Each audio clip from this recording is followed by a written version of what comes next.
Okay. Good evening, everyone. This is the meeting of the Mayor and Council of Princeton, New Jersey, February 14th, 2022. Madam Deputy Clerk, could you do the meeting statement? Sure. Notice of this meeting was provided in accordance with the requirements of the Open Public Meetings Act and state regulations governing remote public meetings, including the time, date, and location of the meeting, and clear and concise instructions to the public for accessing the meeting and making comments. In addition, the agenda and all related materials were posted electronically and made available to the public on Princeton's meeting portal in advance of the meeting. Thank you. Could we do the roll call, please? Ms. Perrone-Lambros? Here. Ms. Niedergang? Here. Mr. Cohen? Here. Ms. Fraga? Here. Ms. Sachs? Mr. Newland? Here. Mayor Frida? Here. All right, two quick announcements. Ordinance 2022-07, when we get to that, I think we're going to talk about moving the public hearing for that one to March 14th, just letting everybody know ahead of time. And resolution 2287, which is in the consent agenda, we'll take out of the consent agenda. Thank you, Eve, and move that to the regular list of resolutions. So those are the only changes I'm aware of for tonight's agenda. All right, we have 5 sets of minutes to approve. So does anyone have any comments or corrections or, yeah, Eve? I made a couple of very small corrections, which I sent on to the clerk earlier in the day. Yes, we did receive them and they were corrected once you sent them. Thank you. I was going to say that I would be happy to move the minutes with those really small corrections. Okay, thank you, Eve. Is there a second? Second. Thank you, David. Okay, any other further questions, comments on the minutes?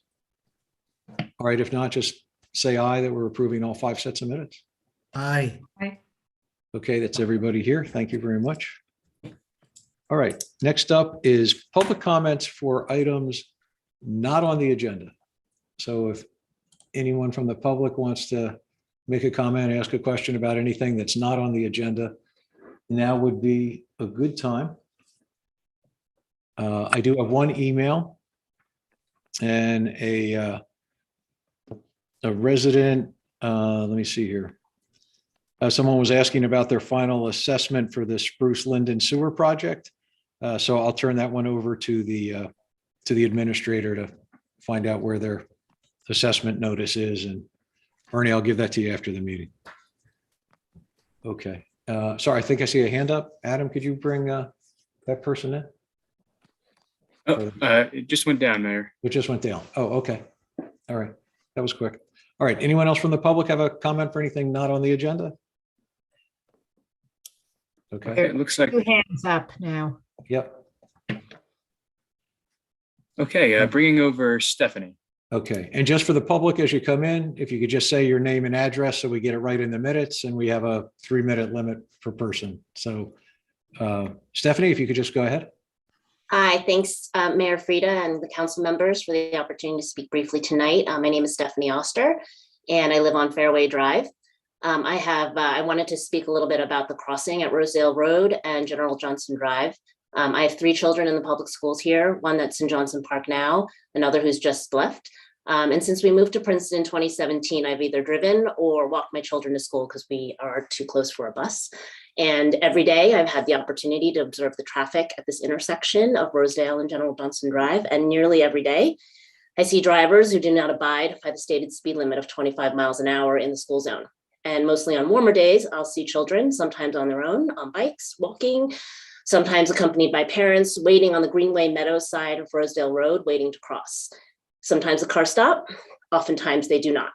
And my heart stops every time I sit there and watch. And I notice that I'm holding my breath. I know that the Johnson Park community has been seeking some kind of resolution for many, many years and a lot longer than I've lived here. I do not know how they have been so patient. And then what we all feared happened. 6 months ago, someone was struck by a car at the intersection. That gentleman, Pinghua Xu, 82 years old, later died of the injuries he sustained at that accident. That was 6 months ago. Still nothing has happened. I really urge this council to take action. Please use your influence to encourage your colleagues in the county government. We know that Rosedale Road is a county road, and that's always been, for lack of a better word, the excuse for why nothing can happen or why nothing has happened yet. We as a community really urge our council to take action, and please encourage your colleagues in the county government to implement traffic calming measures or some other action that will help take care of this intersection. That's such a problem in the mornings and in the afternoons. We really don't want that next accident to be one of our children. That would be absolutely horrific. Thank you very much. Stephanie, thank you. And I will just say that we have reached out to the county before, and I know people, I don't only mean to use that as an excuse, but I'm happy to reach back out to the county again tomorrow and try to press that some more. But Deanna, you have an update? Thank you. Yes, Jim Purcell and I are working with the county engineer. They are looking at some corridor-wide improvements on Rosedale Road from Elm Road all the way to Carter Road. And we hope to have some information soon that can be shared publicly. But right now we are more in the internal review period with the county engineer and hope to escalate that up higher very soon. Okay, thank you. Mhm. All right, Adam, could you bring in the next member of the public, please? Yes, we have Leslie. Okay. Thank you, Mayor Frida and Town Council, for the opportunity to speak. And noting that Deanna just responded on Stephanie's comment. Good evening. My name is Leslie Fabello. I'm a resident on Fairway Drive. Last August, while crossing Rosedale Road at the intersection with Johnson Park School, 82-year-old Pinghua Xu was struck by a car and later died of his injuries. Mr. Xu was killed even after activating the newly installed pedestrian crossing light. In May of 2016, a report prepared by the Greater Mercer Transportation Management Association for the New Jersey Safe Routes to School program found the intersection to be an area of concern. Despite signage indicating the school zone, the 25 miles per hour speed limit when the overhanging lights are flashing during morning arrival and afternoon dismissal of students, excessive speed is a real problem. As anyone who has tried to rejoin Rosedale Road from General Johnson Drive will be well aware. In 1999, when Dr. Robert Ginsburg took over as Johnson Park School principal, one of the first things that he and his PTO discussed were concerns over the intersection with Rosedale, and that at a time before the entry to Greenway Meadows parking lot existed. The fact that the intersection is unsafe is not new. Our community has been asking for a better solution for 22 and a half years, and yet to date, none has been forthcoming. One reason, as we know, for the inaction is the fact that Rosedale Road is a county artery and responsibility lies with the county decision makers. In fact, there is reason to be positive changes coming. In 2019, a $1 million grant was awarded for Safe Routes to School for the purpose of improving safety at the intersection, but it's unlikely to be actioned for a number of years now. We feel another few more years is too long to wait, and the risk of further vehicular and/or pedestrian accidents is too high. We ask that the council supports our community in taking two simple steps at the earliest opportunity. Firstly, we ask that traffic calming measures be implemented and maintained so drivers adhere to the posted limits. This may include better signage, better lighting of the crossing, improved road markings, stanchions in the immediate area of the crossing, and any other measures the planning and engineering departments deem appropriate to reduce the risk of death and serious injury until such a time as the county begins the work they have committed to undertake. Second, we ask our local elected officials, you, including the mayor, council members, support our coalition of residents in using their influence at the county level to speed improvements. We understand there are competing priorities for the council's limited resources, but this has gone on for too long, and the potential consequences of further action are too high. Changes can be implemented by you to immediately make a positive impact on the community and allow our community's youngest and oldest members to navigate this intersection safely. Thank you for your consideration. Thank you. Eve. Thanks, Mayor. Thank you, Leslie. Thank you, Stephanie. Again, as the mayor said, not trying to pass the buck. I know that our staff is working really hard on this one, and that, you know, this road is not under our control. But my understanding is that that there are very few people who show up at Mercer County Commissioner meetings. And so I urge you again, not to shift responsibility, but to share it, to reach out to your county commissioners and to municipal, you know, and to County Executive Brian Hughes as well. And I plan to do the same. So thank you for coming tonight. Thank you, Eve. David. Yeah, thanks also to Stephanie and to Leslie. I just want to make a comment that there were some short-term design ideas, improvements that were put forward. And in fact, my understanding was the county had agreed to implement them, such as restriping the road to make the travel lanes a little bit narrower, which would have a traffic calming effect, and to put some additional flexible delineators. And there's a little island there that allows for a slip lane for traffic entering the Greenway Meadows Park. Those improvements were not implemented. And I think that at a minimum, that would be, and maybe Mark, this is for you, to reach out to the county and just sort of say, I thought you guys were going to do this, and why didn't that happen? And can it happen now? Because I think there were some good ideas there. And my understanding is that they had been agreed to. So they really should get done in the short term. Yeah, no, David, thanks. I'll talk to Deanna first, because I know Deanna has been talking to her counterparts at the county about some of those things. And there's some concerns about how people ignore some of the non-barrier type efforts and still drive over the little, whatever you were calling the sticks that. Flexible delineators, yes. Thank you. Flexible delineators. I guess they do target practice with those, because if you go by there now, you can see like half of them have been run over. But let me talk to Deanna tomorrow. And then I was at a commissioner meeting recently, so I can go back down to another one. You're right. There's rarely anyone there. So when you show up, they all run over and want to know what you want to talk about. So that's fine. Happy to do that. Leighton. Mayor, I promise to attend the next commissioners meeting with you. Okay, there we go. They're not going to know what to happen if two of us show up. Okay, anyway, we'll keep moving along. Thank you both for your comments on that. Anybody else from the public for comments not on the agenda? Okay.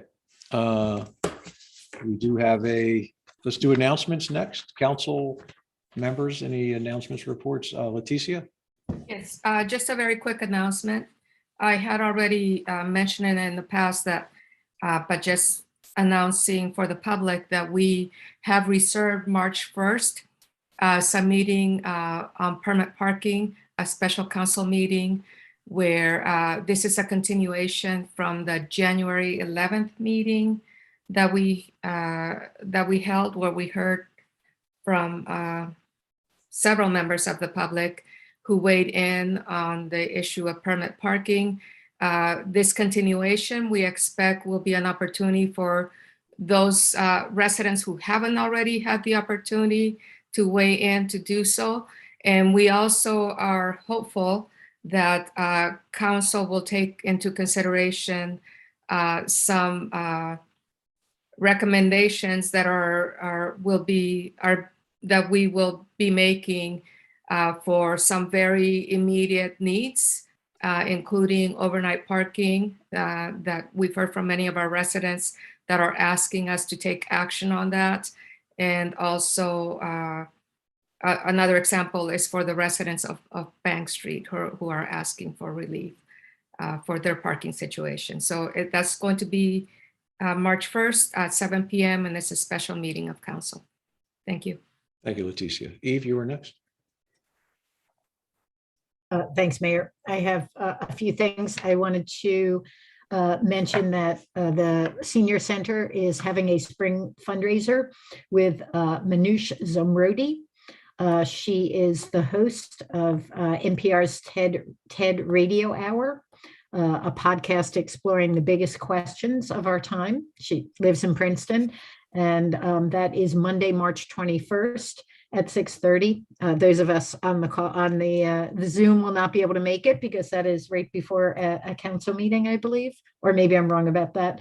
And I also wanted to announce, and this is thanks to a suggestion by a resident who I was just corresponding with today, that New Jersey Motor Vehicle Services will be coming with their mobile van to Monument Hall on 3 dates this year. Tuesday, April 5th from 10 to 2 is the first one, and then Friday, June 24th, Monday, September 6th. And you can renew your driver's license. You can change your name and address on your driver's license, get a photo ID if you are not a driver. You can renew your registration. You can get real ID. You can obtain a placard as a driver with a disability. So a lot of the services that you would otherwise have to go to Motor Vehicle Services will be offered right here in Princeton. And hopefully we'll continue doing that into the future. That's it. Thanks. Thanks, Eve. And we should just tell everybody, if you're looking for the real ID, you can only get it from the mobile van if your license expires within 6 months of the date that you're standing there in front of them, because the overall line for the real ID is really big. So they're only doing a small segment of people, just so you don't waste your time in case you're too far. And I believe you need an appointment. Is that correct, Eve? You should make an appointment. I just made a couple of notes. I don't have the full information in front of me, but That's what I understand, David, for that. Yeah, service, you need an appointment. It's in our newsletter. it is in our newsletter. It's in our newsletter. So anybody listening, and if you don't get our newsletter, go to the website and sign up for it. It's in there twice a week. I like how you snuck that in. Okay, Thanks. sorry. Thanks, Eve. Other council members with announcements or reports? Michelle? Yeah, just briefly, I want to mention for the Finance Committee that we are working together. We're going to be having a presentation in a session on the 28th at the next meeting, but we are working together with staff on some possibilities of infrastructure grants, and also talking with the infrastructure bank, iBank, about possible 0% loans and I always forget the principal forgiveness loans, as well as the grants. There's infrastructure money. There's $13.5 billion coming to New Jersey.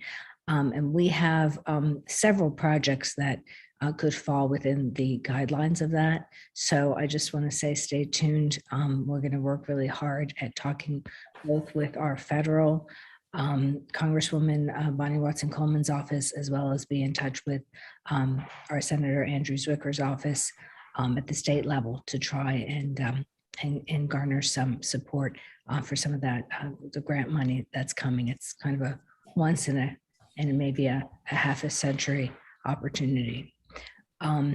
So I wanted to mention that. I also just want to extend condolences for Debbie Green, who was a longtime staffer with the rec department. She passed away, and just extend condolences to her family. Those who went to the pool may have recognized her for having worked there for decades at the front gate. So I just want to offer those condolences. Thank you. Thank you, Michelle. Other council members, any other announcements? Or Leighton? Thank you, Mayor.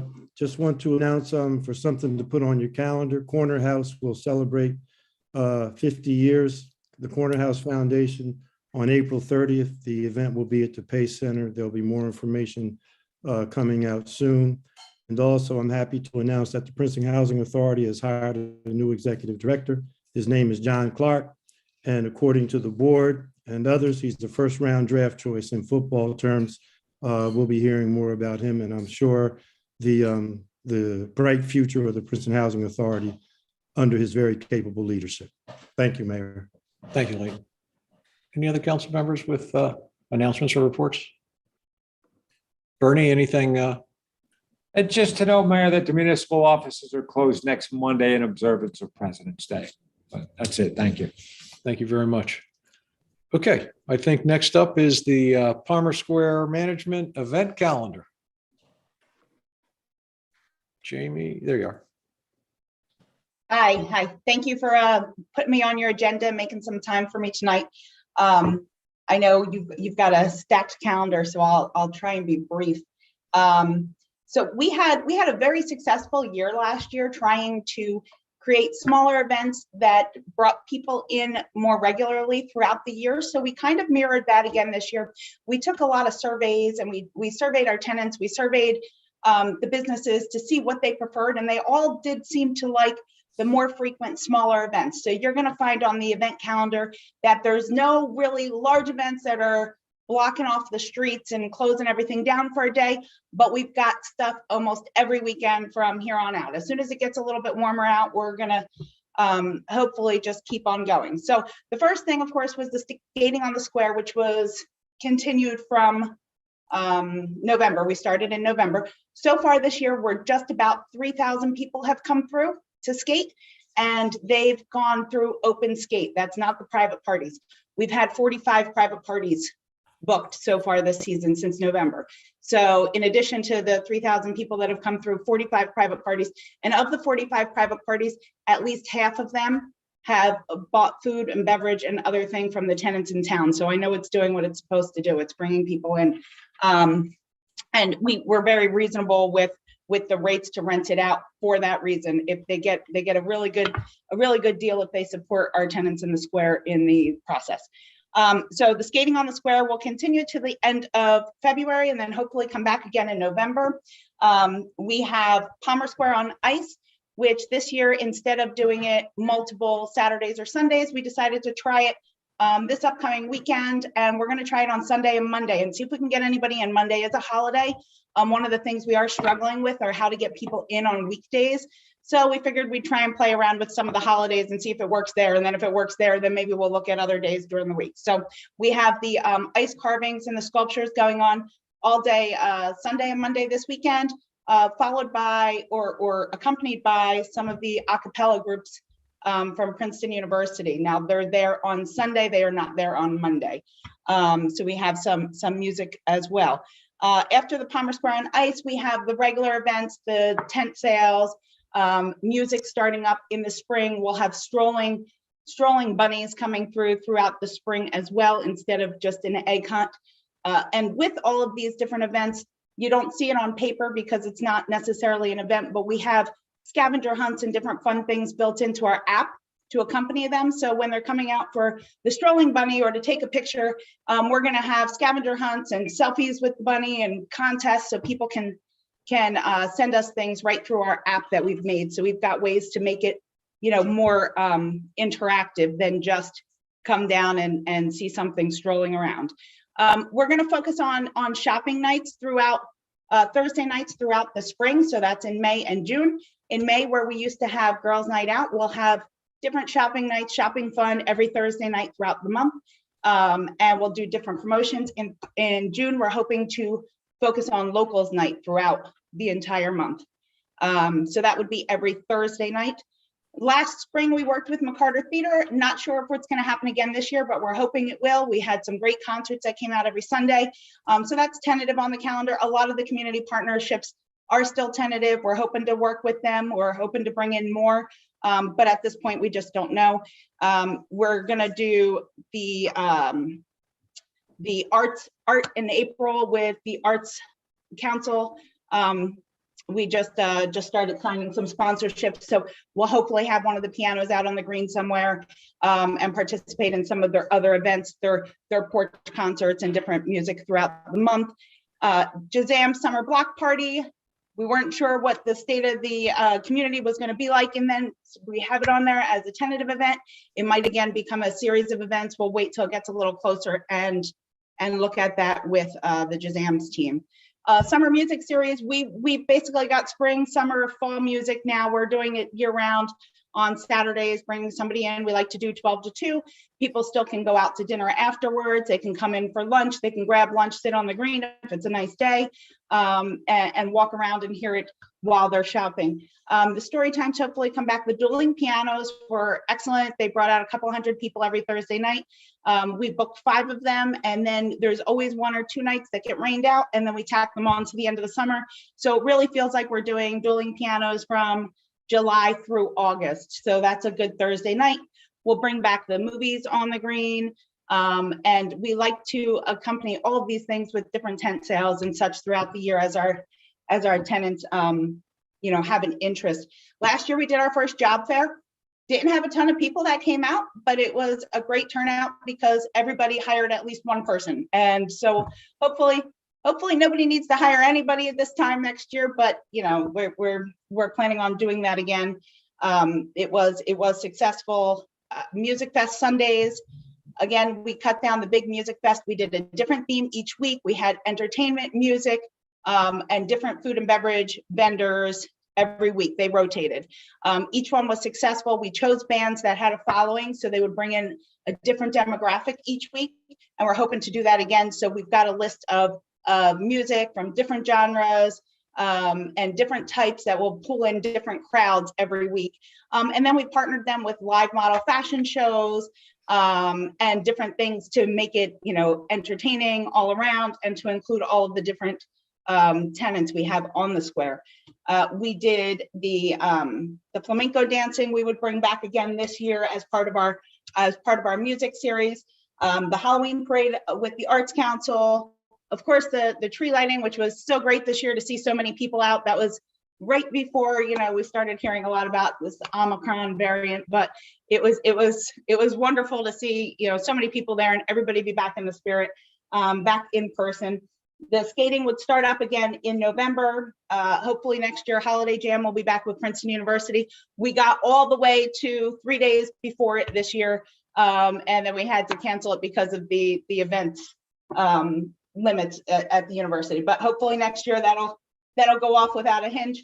And then the Menorah Lighting, we changed up the format. This past year we had more people at it than we have I think ever in the past. It's really been a nice format. We do it out on the green instead of in the back of the square. So we would hope to do that again and, you know, just keep building on it year after year. Of course, we hope to add to the calendar as we go on. But this is just, you know, kind of our starting point and what we're looking at throughout the year. Really all I Great. got. Thank you very much. David, do you have a? Yeah, I just wanted to mention last year, you guys did a really nice event in conjunction with the East Coast Greenway fundraising bike ride. And I don't know if they've reached out to you for again this year, but the date for the ride this year is May 14th, 15th, that weekend. So the Saturday evening, if you can put that in your you know, your list of things that you might want to plan something special for. We really appreciated you supporting that last year, and it'd be a nice opportunity again. Yeah, that was great. We did the piano nights for them. We added That's a piano right. concert in. Yep. Yep. We'd love to do it again. Yep. Thanks. Something. Okay. Leticia? Yes, thank you. That all sounds very excited, and I'm looking forward to hopefully the conditions will allow for us to do more in-person events this year, including in the past, Palmer Square management has worked with our Human Services Department to host events during Welcoming Week. During COVID, we haven't been able to do anything in person, but if conditions allow this year, I'm very hopeful that that we'll be able to collaborate once again. One of the events that is very popular and enjoyed by many in our community is a culture sharing night that has been hosted on the green in the past. I just looked it up, and this year Welcoming Week is going to be observed from September 9th through the 18th. So again, if conditions allow, hopefully our Human Services Director can be in touch to see if we can collaborate on some events. That's great. I'll block out these dates when I go back, and then we can talk when it gets a little closer. Okay, great. Thank you. Okay. Anything else for Jamie? All right. Well, thank you very much for all that Palmer Square Management does to help attract people to come into town. It's deeply appreciated. So thank you. Thank you. Yeah. Thank you. Okay. David, I think you're up next. Safe routes to schools. Yeah, I will just say a couple words about this. It's a letter that we put together. It's expressing the municipal support for the importance of safe routes to school. We do this every 3 years to requalify with the Greater Mercer TMA as a supportive community. And it just makes reference to how important this is both for sustainability, to get kids out of their parents' cars and on bicycles and on the sidewalks, how good it is for their mental health. There are measurable improvements in student performance in school when they get some exercise on their way to school. And, it's something that's really important, super timely with the comments that we heard from the residents or the Johnson Park school parents a little earlier this evening, because that $1 million grant that they made reference to is a federal Safe Routes to School grant. And Deanna, I think, did an accompanying memo that mentioned other Safe Routes to School funding that we've gotten from the federal government. So we, are putting the federal government's money where our mouth is. Would that be the way to say it? We're walking the walk as well as talking the talk, but this is just another opportunity to raise the profile of this important issue. Okay. I assume everybody's on board with that overall thought process, and we'll make sure the letter gets out. Okay. Thanks, Mark. Yep. Thank you. Okay. Witherspoon Street Improvement Project Phase 2, Green Street to Franklin Avenue Concept Design Work Session. Okay. Thank you, Mr. Mayor. Jim Purcell here, Assistant Municipal Engineer. We are embarking now on the beginnings of the design of the second phase of Witherspoon Street. The improvements project has gone out to bid, and we've accepted bids, and hopefully we're awarding a contract for phase 1 this evening. Phase 1 ends at Green Street. And as you mentioned, phase 2 goes from Green Street to Franklin Avenue. I would like to share my screen so that you can see the latest plans. I know Deanna shared some plans on Friday.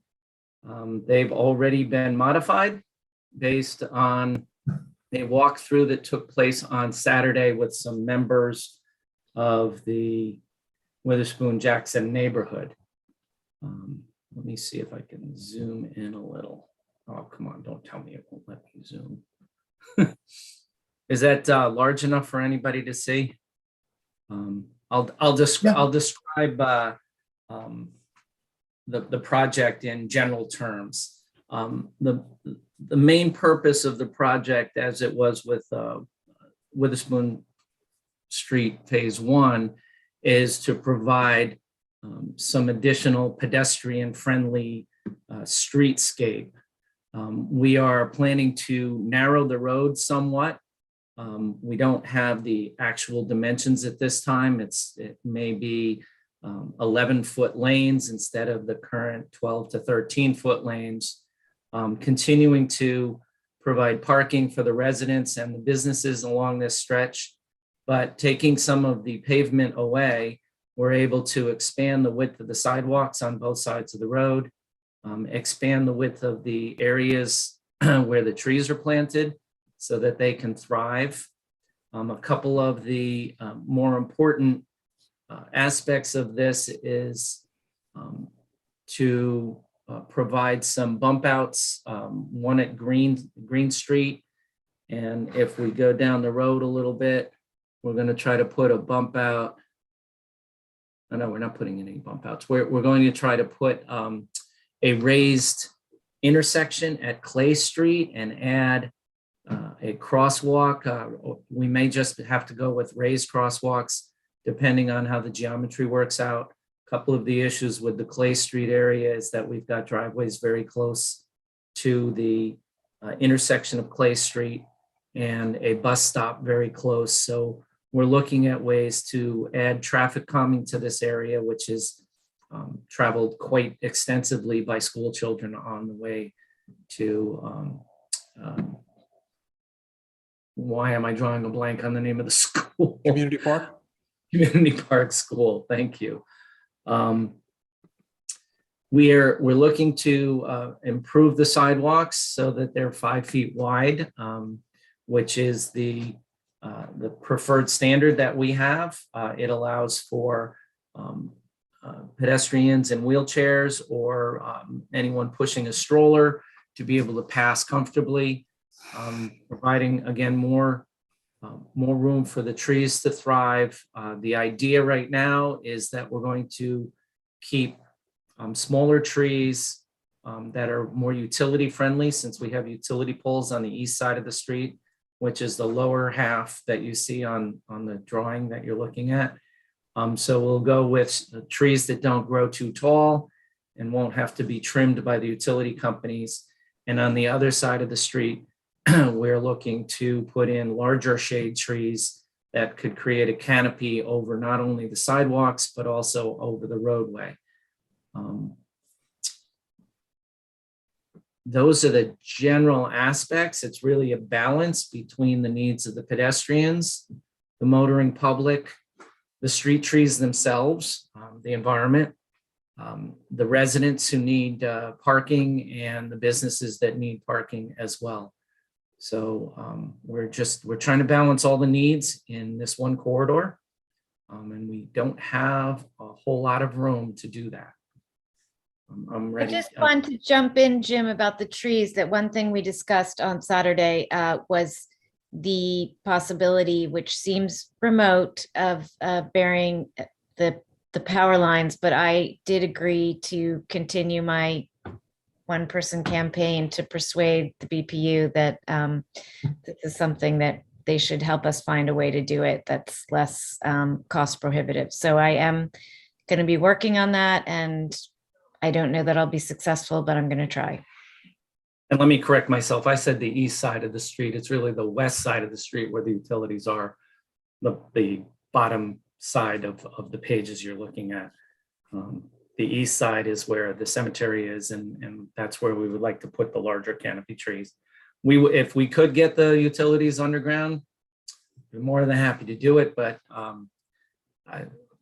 we'll leave that to Councilwoman Sachs. There may not be enough room underneath the pavement in order to do that. So that could be a difficult process. The other thing that we're trying to do is also to make it more pedestrian friendly, is to take some of these private lanes and turn them into more of a driveway with a ramp, driveway apron, and a continuous sidewalk through. So for instance, Shirley Court and Witherspoon Lane would be modified to provide that kind of a treatment. And I can't even find Witherspoon. There it is, Witherspoon Lane. So that the sidewalk would travel straight through. Okay, Jim, thanks. Any questions? Yeah, let me get David first, and then we'll go to Michelle. Yeah. Jim, could you talk a little bit about the grade changes? You know, looking at plans doesn't, for me, describe some of the very largest challenges along Witherspoon Street, where we have, you know, a 2.5 to 3 foot drop off between the sidewalk and the parking spaces in certain parts of the street.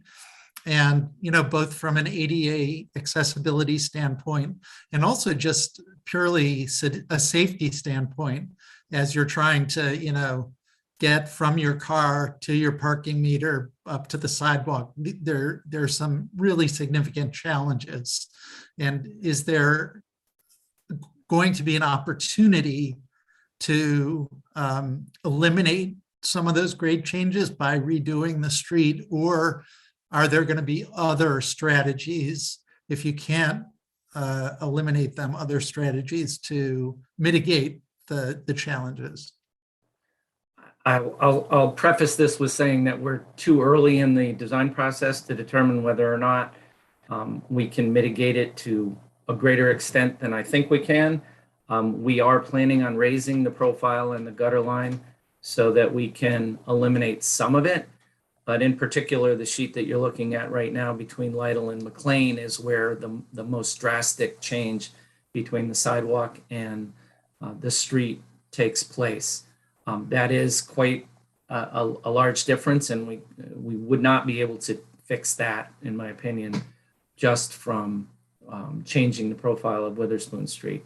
We do plan on raising the roadway somewhat, but again, in that specific location, there's still going to be a drop off, and we have not gone down the road yet far enough to determine what other mitigation strategies might take place here. So that's a sort of a non-answer, David, just because we haven't really gotten into profiles and cross sections to that extent yet. We are looking at mitigation efforts, whether it's something where you have sidewalks at two different levels. You can see a version of that currently in Pennington. You know, we may look to do something like that. I think that's also been proposed by Hillier for this area. So we'll be looking at it as an option.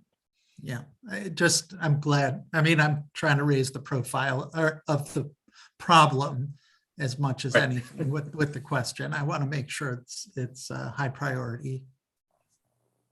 Thank you, David. I do want to, I'll touch on another controversial subject as well. We did look very hard at trying to accommodate bicycles on Witherspoon Street. We just don't have the space to do it safely.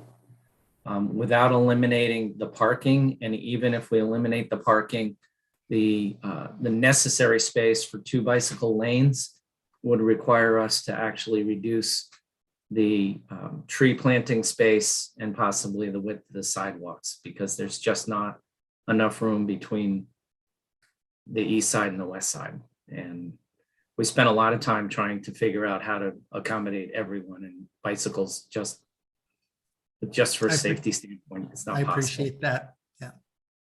Okay, Michelle, you were next. Okay, well, 2 questions. So David just asked one of them. So I was concerned about that drop off too. So I understand do your best to accommodate that. And then my other question you just touched on, which is, did you look at just doing one side with a 2-way bicycle lane that would be protected by the parking spaces? I don't, I know you probably looked at this every which way as possible. Yes. So I just wanted to ask the question.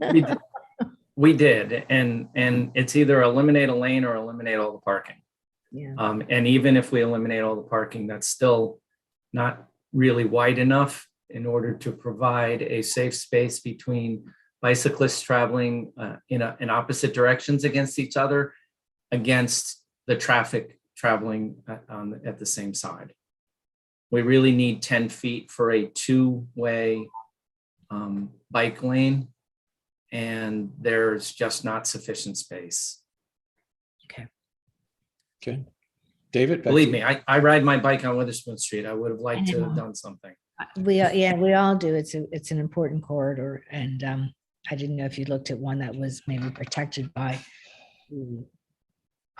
parking spaces as a barrier, and then the 2-way bike lane being between the parking spaces and the sidewalk. Yeah, in that case, you would completely lose a sidewalk on one side, as well as the tree planting area, because it would be fully contained with this 2-way cycle track. Okay. Back to David. Yeah, just if you could talk a little bit about green infrastructure, Jim, and, I see a nice row of trees. Again, I don't know how this relates to the grade changes, but are there opportunities to, sort of have bioswales or, help do some improvements in stormwater management along the corridor? We will take advantage of whatever we can. Right now in the concept plan, we're actually showing that we're going to have pavers between the trees in order to provide space, better space for parking as passengers get out of their vehicles. Instead of stepping into grass, they'll be stepping onto a hard surface. Currently, we're thinking pavers, but that's one of the concepts that needs to be hashed out. There are some that would like to see concrete, and we need to balance that. Pavers can, that as we've done up on Witherspoon Phase 1, can be porous, and in this case, we would take advantage of that for stormwater management. That, again, that's another detail that has not advanced far enough. We're trying to get a consensus on the concept of this being a boulevard, LA promenade kind of feel before we get too far advanced in doing stormwater management that would have to be revised if we change the concepts. Deanna, do Another you have any- option, yeah, another option we were looking at is potentially doing the porous pavement in the parking lane as an option as well. Mhm. Just one quick note. If we do the porous pavement, which is a great idea, we should just make sure we understand what equipment we'd need to buy in order to maintain the ability of that pavement to stay porous. Yes. Yes. And Deanna and I have looked at one down in the League of Municipalities, but I don't think we want to spend that money. Yeah. But I just want to make sure everybody understands it's a great idea, but we need to understand there's more than just the cost of putting it in, because if you don't clean it the way it's supposed to be cleaned on a regular basis, then you just wasted your money putting it in. So anyway, the detail. Sorry.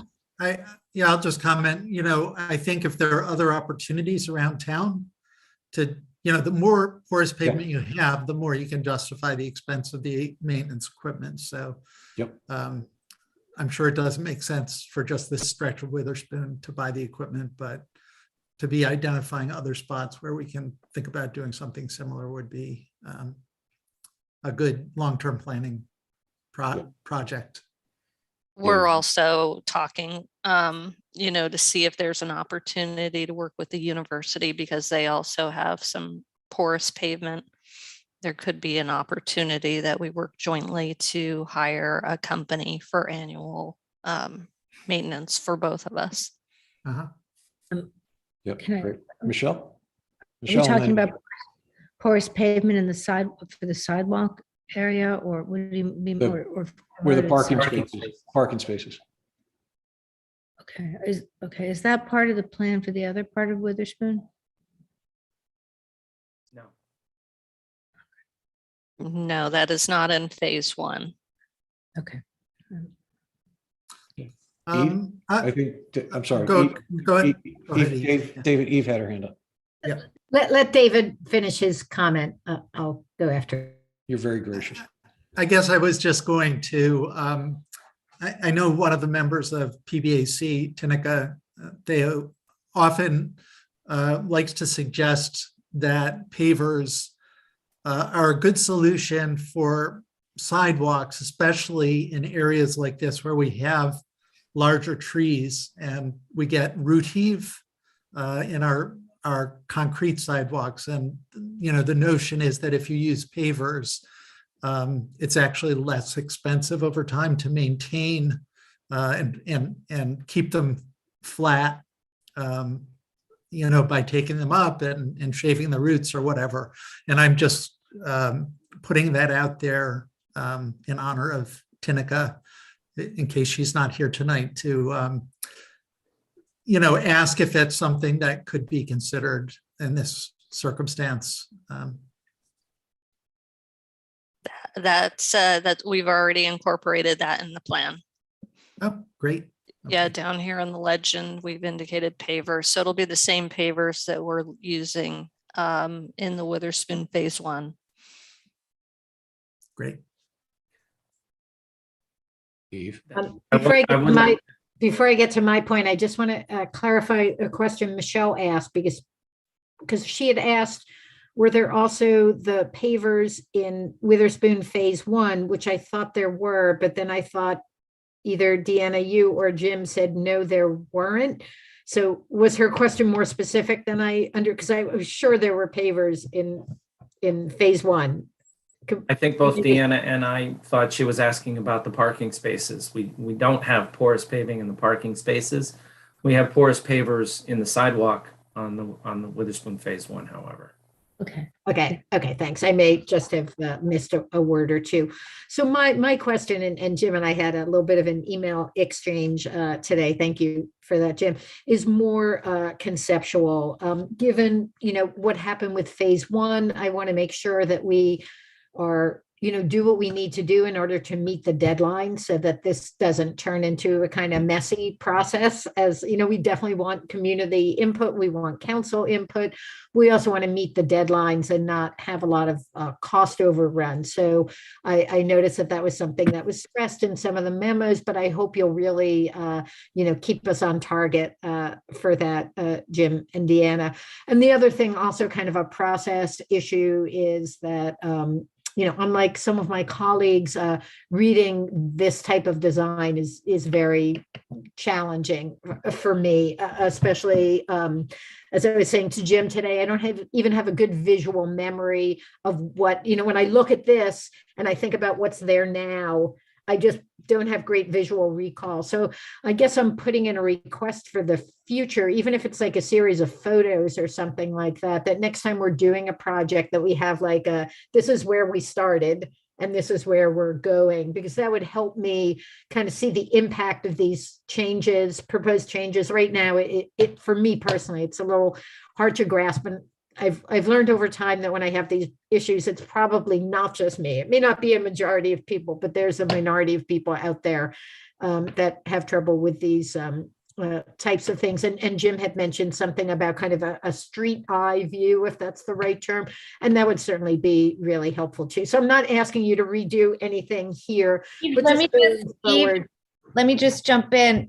I agree. It's really helpful to have eyes on the street, and even just seeing it on the pictures on a piece of paper are not the same as going there in person. So, staff graciously offered to come in on their day off this past weekend, and they're planning to do it again this coming weekend for anyone who wants to walk the street. So you should talk to Jim about coming this coming Saturday and seeing it up close. That's great. Jim, if you can let me know when you're going, I'll try to join you. Yeah, I wasn't aware that was an option, but even so, just, I do go and look. I don't always get a tour with you, but just for the future, I think that those kinds of changes, if they are not too costly or time consuming, would be helpful for the public and some members of council. So thanks. Thanks, Eve. Are there other council questions or comments? Jim or Deanna, any other points you were hoping to make that we didn't let you make yet? Did I get everything, Deanna? No, I can't think of anything, Mayor. Okay. Good job, Jim. All right. Can you unshare your screen there, Jim? Okay, great. All right. So I see 2 public hands up. So why don't we get to them? And again, for the public, we're just going to kind of keep the comments short and sweet, 3 minutes. So we have a bunch of other stuff to get to on the agenda. Adam, can we bring in Tinica first, please? Yes, Mayor.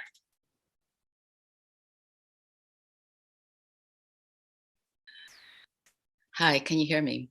Yes, we can. Thank you. I always seem to have a hard time with my microphone. Hi, my name is Tina Castillo, 79 Dempsey Avenue.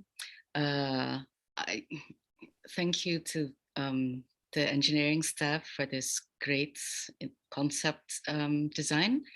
I would also like to thank Michelle Byron Lambros for bringing up the issue of bike lanes. I do understand that there is space consideration, but I would also like to ask, actually, let me start by asking if engineering received a memo from the Ped and Bike Committee on, possible treatments on the streets.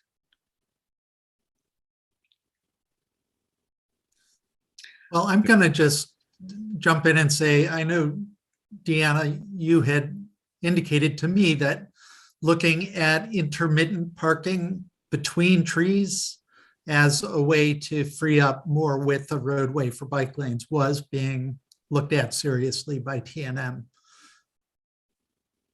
Right, but the problem is that with the utility poles and existing trees, and the limited space, you would lose probably, I don't want to say a number, but a significant amount of parking spaces. It's And then always about the parking spaces, right? However, I see from the design that you have a sidewalk lane, a tree lane on the west side, and then a parking lane. And if you were to move the trees in between the parking spaces, you would lose parking spaces. Yes, you would. But on the other hand, you would gain a lot of sidewalk space. And if any businesses were interested in, making use of that space, which you couldn't if you only had a 5-foot sidewalk, then that would free up that space. The other thing it would do is the closer the line of trees is to the travel lanes, the more traffic calming effect you have. And because there's not space for bike lanes, the traffic calming becomes very important. That's all I wanted to say. Thank you. Thank you, Tinica. Okay, Adam, can we bring in, I think Yaina is next? Yes, bringing her over now.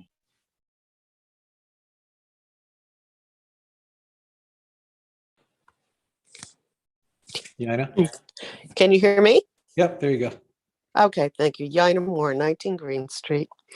I wanted to thank Jim Purcell for the tour that he gave several members of the Witherspoon Jackson neighborhood on Saturday afternoon.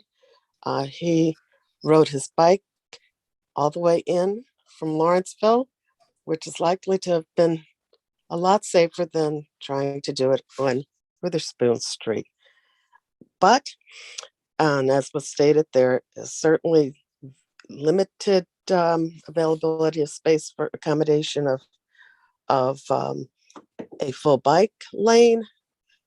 But I think with the grading changes that will perhaps help visibility, both in terms of the grade, lighting, narrowing of widths, that traversing as pedestrian as well as a vehicle and a bicycle can all be done, safely.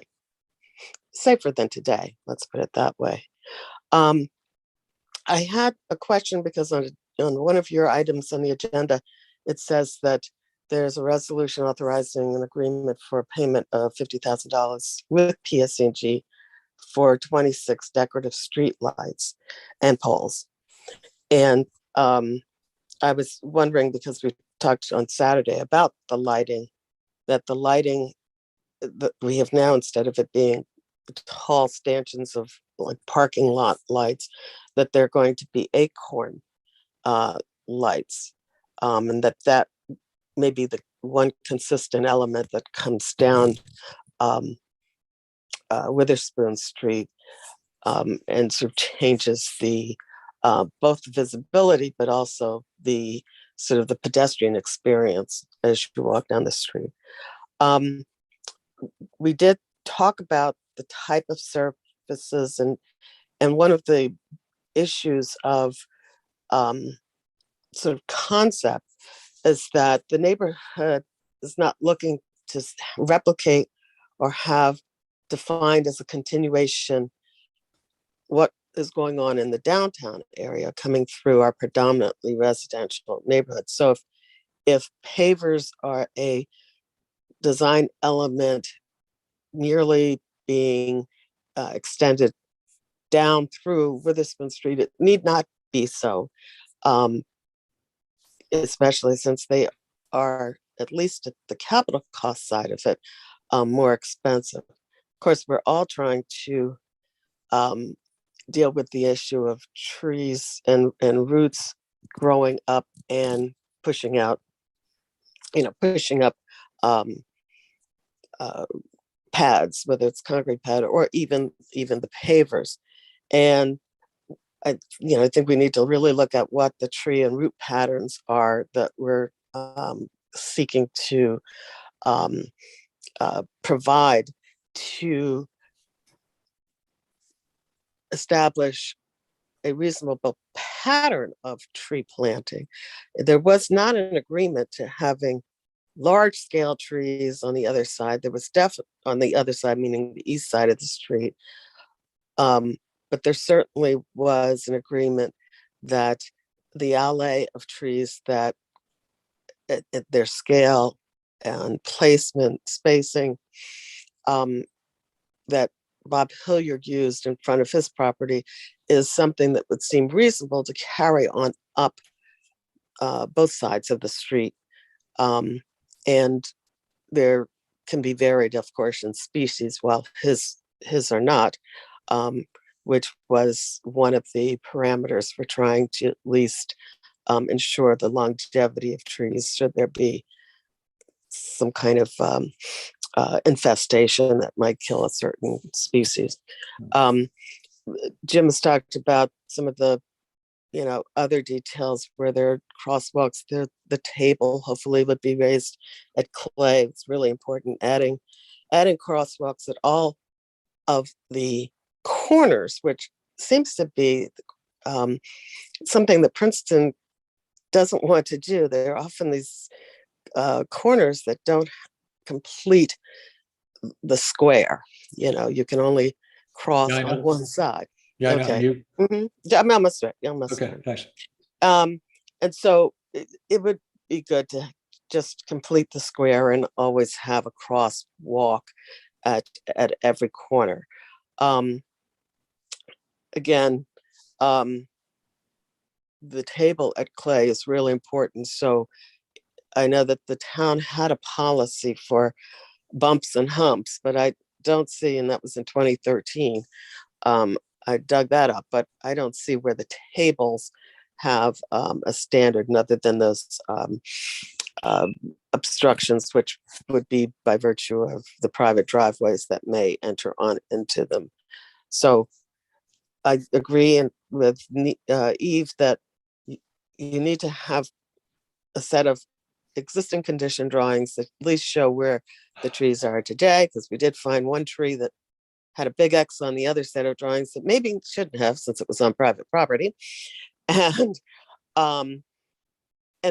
then you're looking at, what the existing condition was compared to what the proposed is. So we're looking forward to continuing working with the engineering department to really, hone in on some of the details as we know needed to be done, since we followed the drawings and there were some things that I think we all agreed on could be done better. And we want to continue that process. So thank you to the engineering staff. Thank you, Yana. Okay. Adam, can we bring Kip in, please? Yes, Mayor.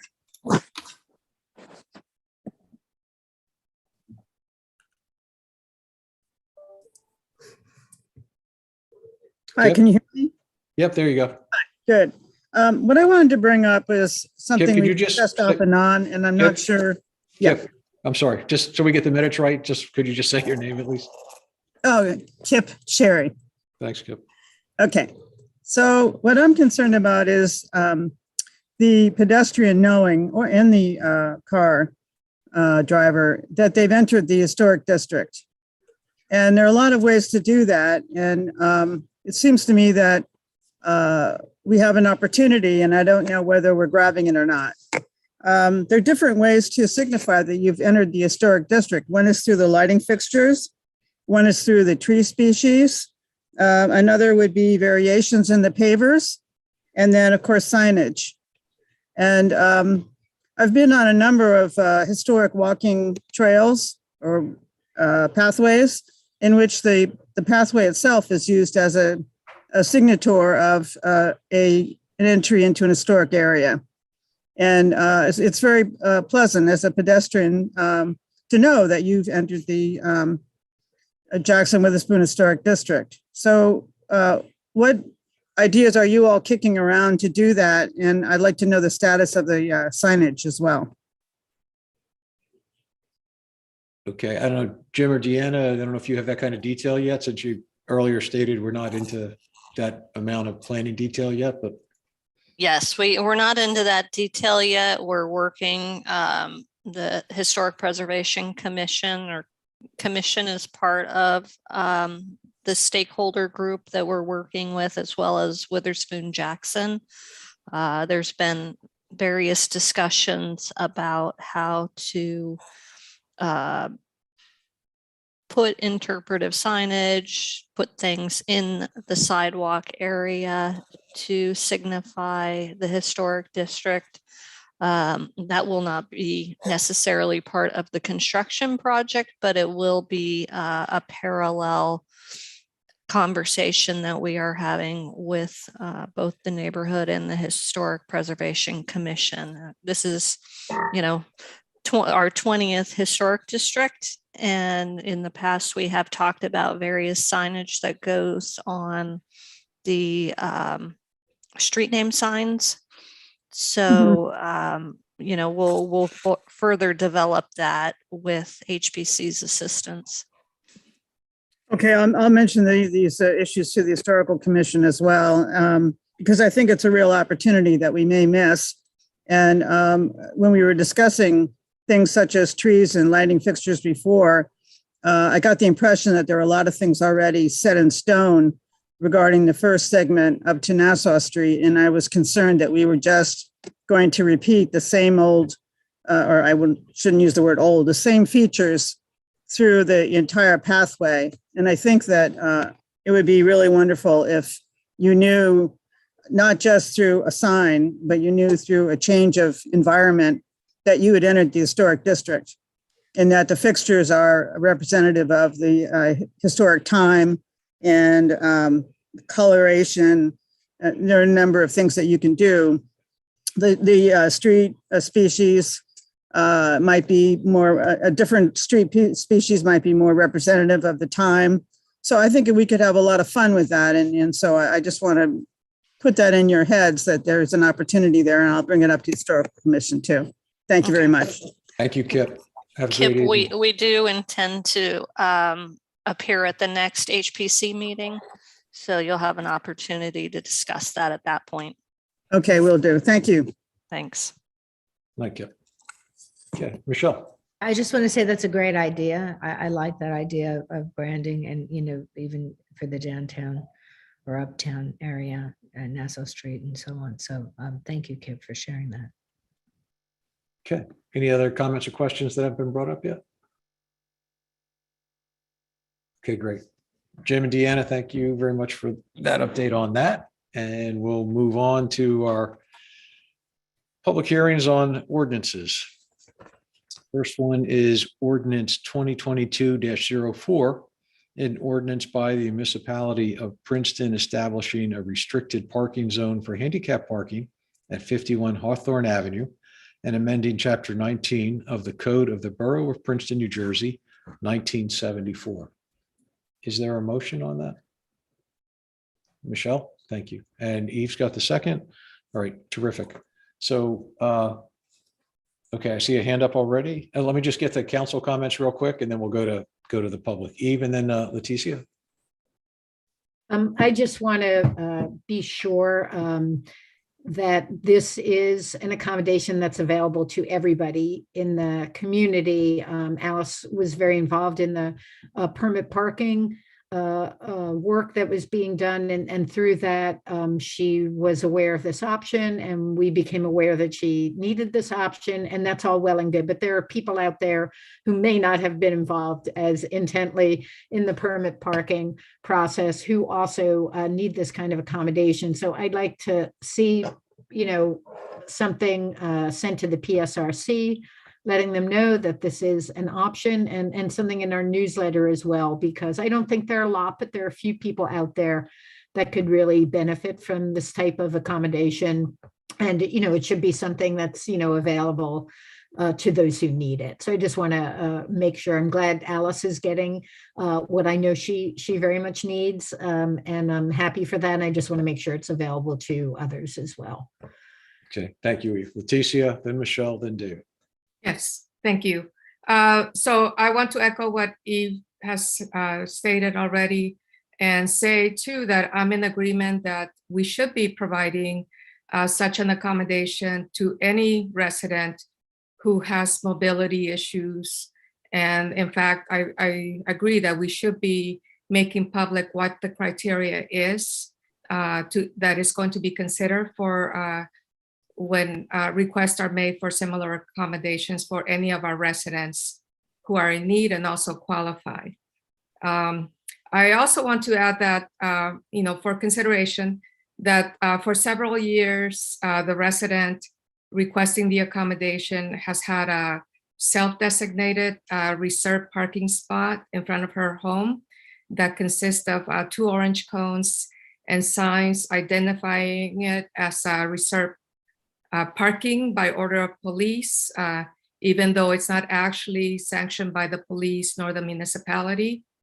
And having an official designated handicap parking space would be a great improvement, and from what has been there, which is not only an eyesore, but also we have had residents in the neighborhood questioning the legality of it.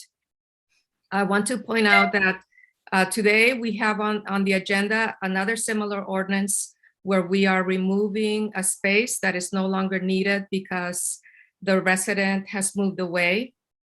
Though I noted that in that instance, the space was described by the location, and it's was not identified as being restricted for a specific address or individual. And I question why we are making an exception for 51 Hawthorne Avenue. I also noted that in the procedures for designating a request for accessible parking, one of the part of the criteria that it needs to be considered is proof that there is insufficient off-street parking to accommodate the vehicle or the disabled person's access to said vehicle. And anyone familiar with the current parking system in this neighborhood would know that residents in this neighborhood already are eligible to receive 4 free permits to park on their street, 2 for residents and 2 for their guests. And on this particular stretch of Hawthorne Avenue, this particular block, anyone who would drive or walk by the street can observe that that the only car that is usually parked on that street, on that block, on any given day is the one that belongs to Miss Arts. And so I would understand needing to make an exception if the space being requested was near a business and in a neighborhood that actually has limited parking, such as I would use an example, John Street, Clay Street, or Lee Avenue, where there is actually a limited parking. And so I could see where a resident might need to have it designated for a specific address. I did consult with our traffic officer, who is tasked with verifying the need when a request is made. And then through him, I learned that restricting a space and designating it to a specific address or person is not something that we have done in the past. We currently have an approved space on Franklin Avenue, and there have also been 2 spaces at the same time on Jefferson Street, in addition to the one on Chestnut that is going to be for consideration to be removed. I spoke with the officer that I spoke with has made me aware that according to the department, they're not aware of any instances where the designated spaces have not been available to the individuals who need them, even though they have not been restricted to a specific person or address. And he doesn't believe that we need to make an exception in this case. Instead, he has suggested that we could monitor the situation. And if it ever became an issue where the resident would not have access to the space, we could always consider adding a second handicap spot on that street. I'm recommending that we make the accommodation by designating a handicap parking spot at the requested location, but I'm not in favor of setting a necessary precedent by restricting it to a specific address or individual, unless it's being suggested that we're going to be making that change, so that we're going to be doing that moving forward, that a space is going to be designated and reserved for a specific person or address. Thank you. Thank you. Michelle and then David. Well, I was just going to follow on what Eve said. My understanding is that we are setting a precedent. Well, we have had this precedent in town before, and that it would be because of meeting certain criteria, and that criteria the staff would be, reviewing. One being that there is not accessibility from the driveway for a resident that has who has a handicap placard and is registered as a handicap driver, and that it would be affiliated with that person's handicap status. So it would be reserved for that particular resident. But this, would be something that we're setting for, other, offering to others. And as, Eve mentioned, being able to say what the criteria is, which would be rather, strict criteria that then staff would go out and review. And my understanding is it was reviewed, and this was the recommendation. So I haven't seen it myself, but I understand that's the situation. Okay. David? Yeah, and I wanted to speak to the same specific question of what the criteria would be. My understanding is that in this case, there's a fairly steep slope to the driveway, which makes it inaccessible to park on the driveway and then be able to get to the front door, along what's called an accessible route, which has an acceptably shallow slope to it, and that's what is triggering the need for this on-street parking space. And I think that's important, because that is a rare circumstance. I think in many individual residences, the off-street parking that is associated with the house is perfectly adequate for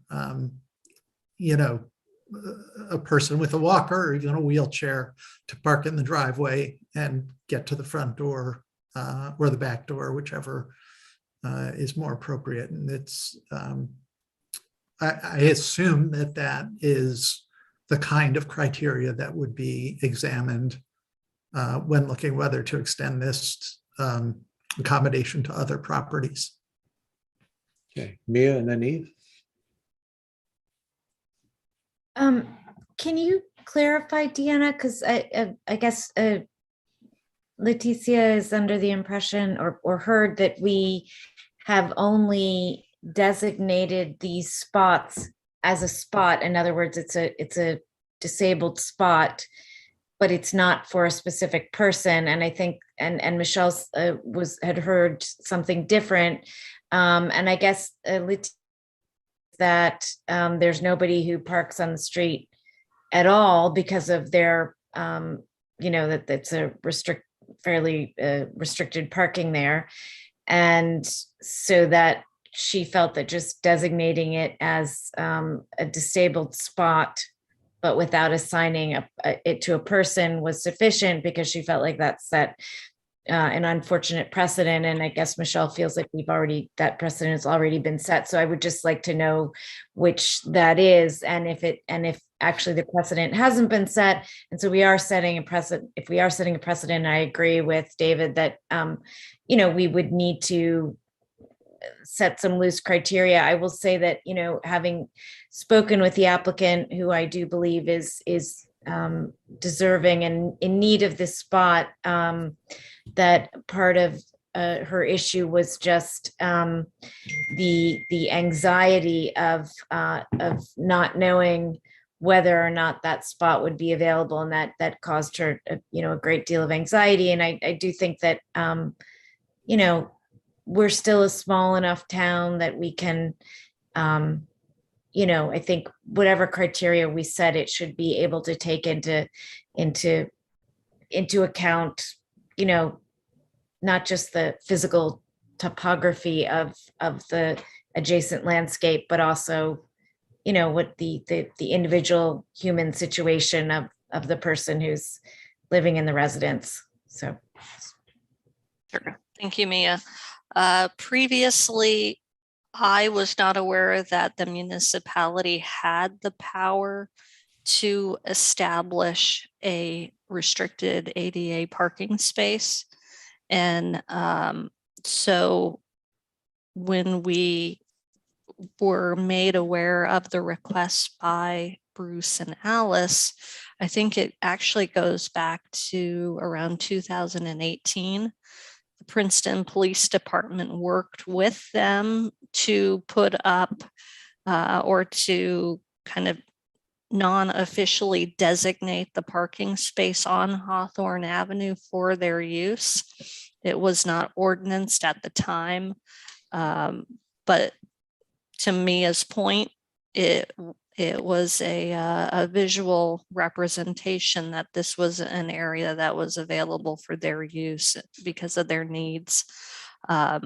So knowing that we were not aware that the municipality had the ability, what we've done in the past is to just designate ADA spaces when requested by residents, with the condition that those spaces could not be reserved.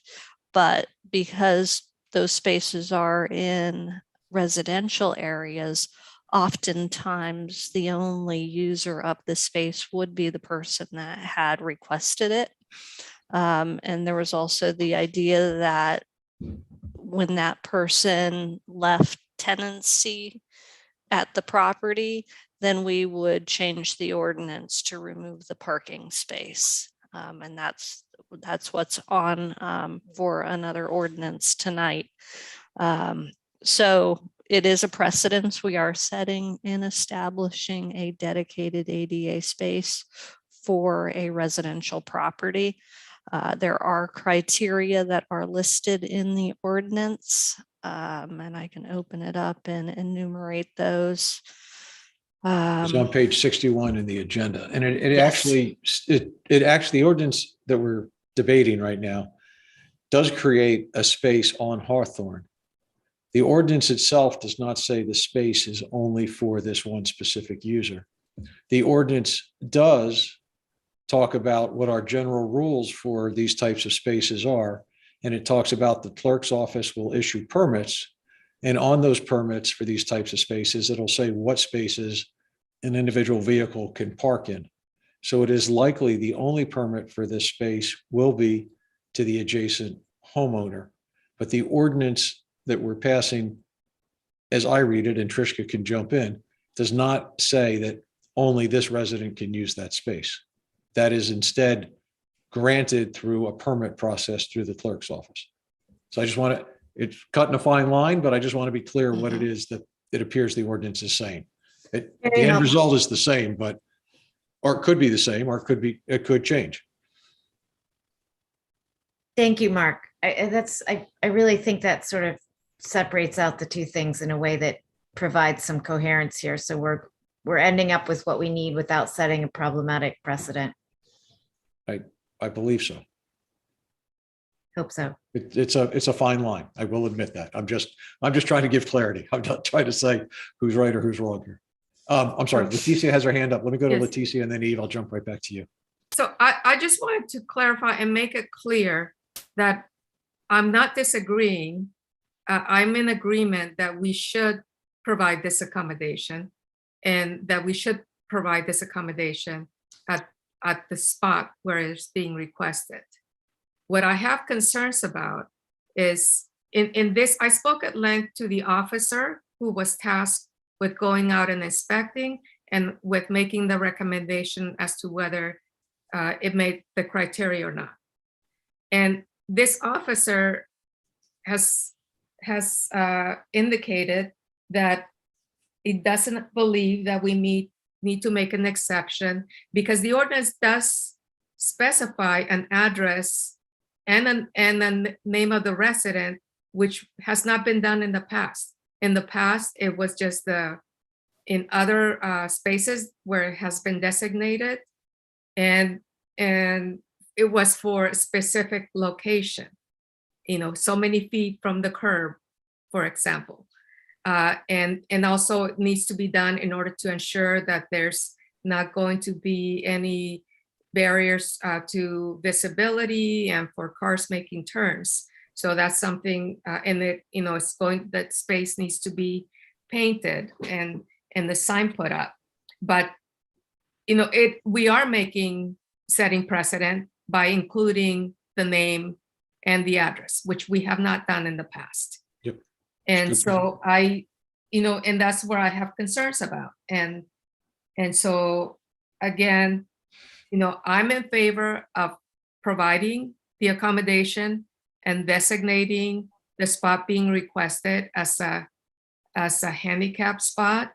And I just don't believe that there would be an issue where this would not be available to the resident who needs it, especially in an area where already nobody else is allowed to park.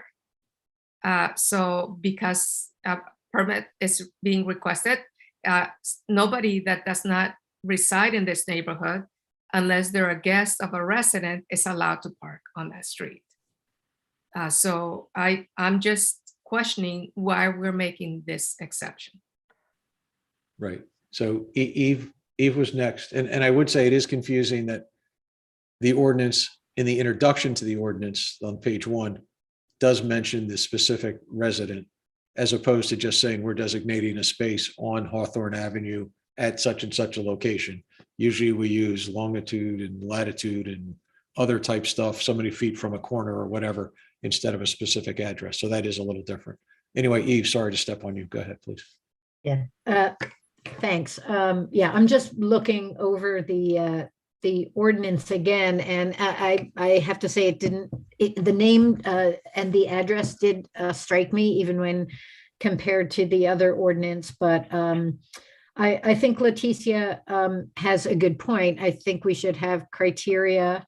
Again, I don't think so far nobody has said that Alice Arts does not deserve and need a parking spot. So I don't want her to get upset about that. That's not the issue at hand, but the issue at hand is how we do this. And I think Leticia has raised a good point. It was actually rather shocking to me reading this over to see Alice's name in there, because maybe in 30 years, when I want that spot for myself, maybe I don't want my name in the agenda packet. It just sort of, so I don't actually think, I think the person who is requesting the spot should have to provide evidence that they need it, a doctor's note, or that they have a handicapped parking sticker or placard, whatever it is.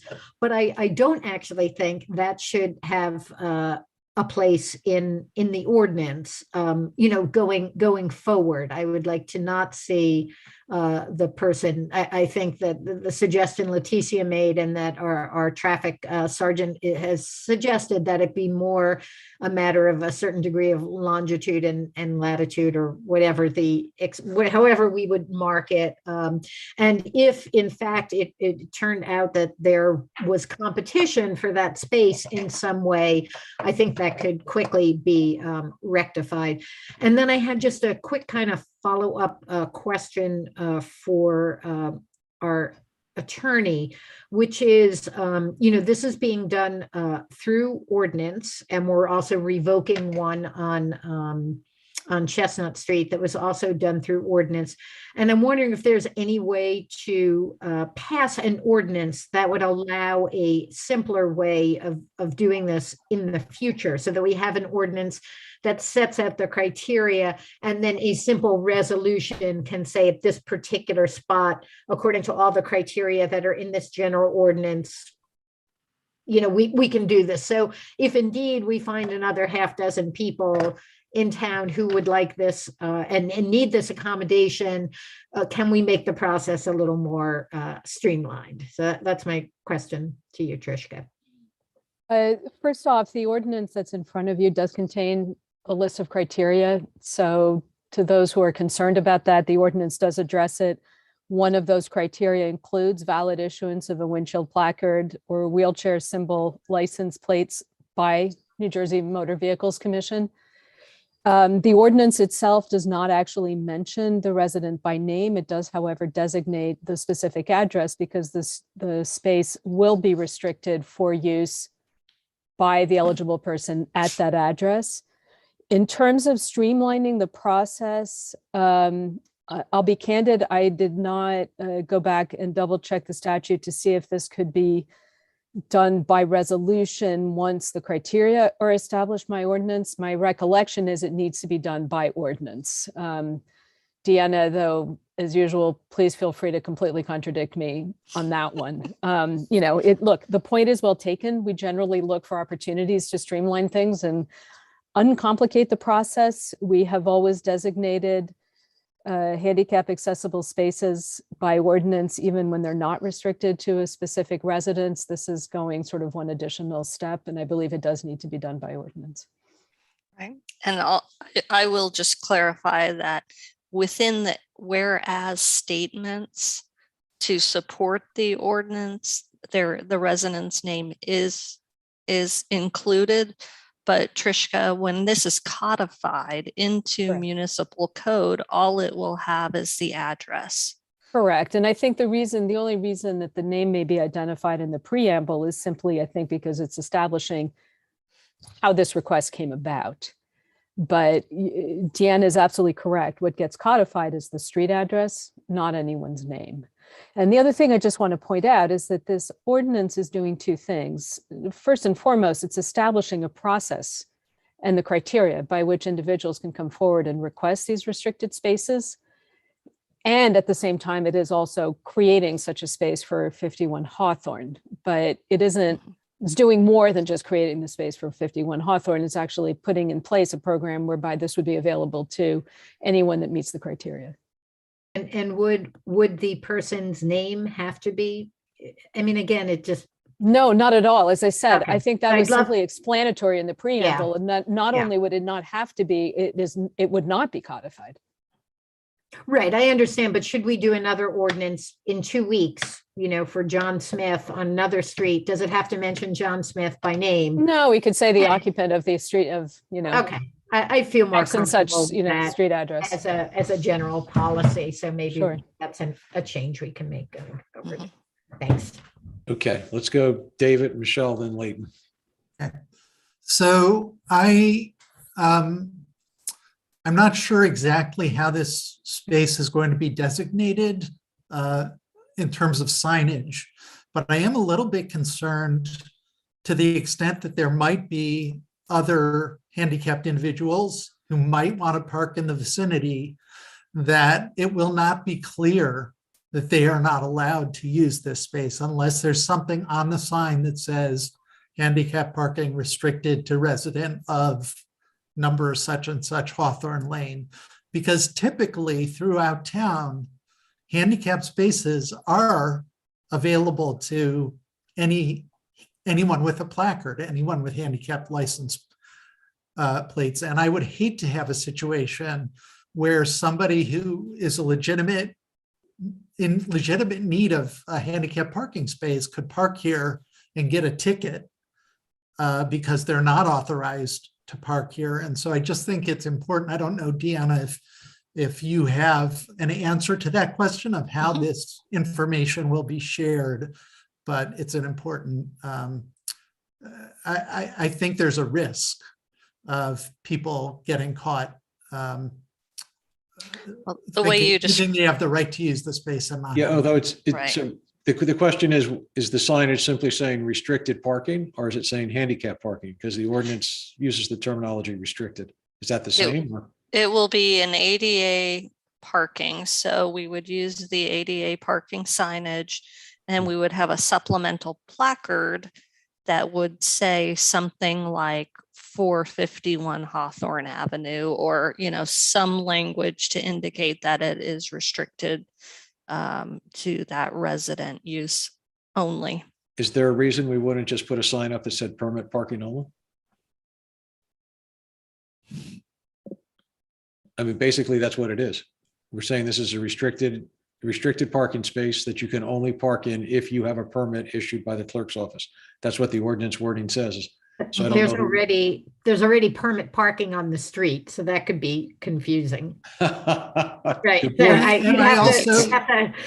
I think, Mark, there's a risk that somebody who has a handicap placard would think that's my permit. Yeah. I don't think that's sufficient. Yeah. Okay. Oh, thanks, David. Okay, Michelle, and then Leighton. Let's just. I think everyone's answered my questions or my comment, but my comment was, I mean, of course, you have to connect it to the person being Alice in this case, who is the reason for having this handicap status. So I don't know if you could just say the occupant of that address, that's fine. But I do think that you have to identify because otherwise, if you give this this accommodation to the home, to the address, then, you know, as occupants change and situations change, it has to be tied to that person, I think. So anyway, that's all I wanted. To that point, the ordinance requires no one can park in that space without a very specific placard issued by the clerk's office that identifies the specific motor vehicle that is allowed to be in that space. So even if the ordinance does not name an individual by name, it doesn't need to. Okay. There's a whole implementation process. And then I think with respect to the signage, as a general proposition with any motor vehicle law, if there isn't signage to advise people of what the limitation is, it becomes unenforceable. That was the issue many years ago that occurred in Hamilton Township with lots of unordinance stop signs. But, you know, I mean, we can debate the verbiage of the sign, but the general legal principle is, yes, there will need to be a sign that alerts some people in some fashion to the fact that they are not allowed to park there unless they have the placard that has been issued to the appropriate motor vehicle at 51 Hawthorne. Yeah, Okay. perfect. Okay, So perfect. Thank you. Thank you for that, because we're not going to solve the wording tonight. That's somebody else. But so we'll just get through the policy discussion. Leighton, you're next. Thanks, Mayor. You know, I've taken some time to listen, and my only comment is, it appears that over a long stretch of time, via the cones that have been there, the parking regulations that already exist on the street on Hawthorne, and the complete knowledge of all of the abutting neighbors, that at least the neighbors and the neighborhood, I don't think anyone would dare park in front of 51 Hawthorne. That's number one. In some ways, I think the objective here has already been reached. And if, you know, even if someone, as David suggested, with a handicap sticker may park there, as rare as that could be, I would dare guess that the spot in front of the car that would be parked there or in back of the car would be vacant. I certainly wish no harm to the arts, but I think that they already have their designated parking place in front of their house. That seems pretty clear to me. And it also seems clear to me that if we adopt this ordinance that will identify a particular home in a particular parking place, that we should be prepared to set ourselves up for a many requests in the entirety of the town of Princeton in a residential neighborhood. And also keep in mind, over the past month and a half and really a year, we have been philosophically arguing about who has the right of way, who really does own the parking place in front of your house, my house, everybody's house in Princeton. We've been bandying this thing about for a while. So I'm just cautioning the people that are going to make this decision to not look for a solution, or not look for a problem that already has a solution. Thank you. Thanks, Layton. Michelle and then Eve. Sorry. To Layton's point, and that's certainly something that, we don't want, to open the floodgates to something that, could be, very staff intensive and, disruptive. But at the same time, I really think that the criteria that the staff has set out was pretty narrow in scope in terms of needing to be a handicapped person, disabilities with the placard, and also at the same time not having proper access and not being able to have the access. So if you have a regular driveway, or even if you can, if you have enough parking, this was at least my understanding is the staff looked at this and said, this is an exception to what would be the norm. So that's kind of where I was following. Eve?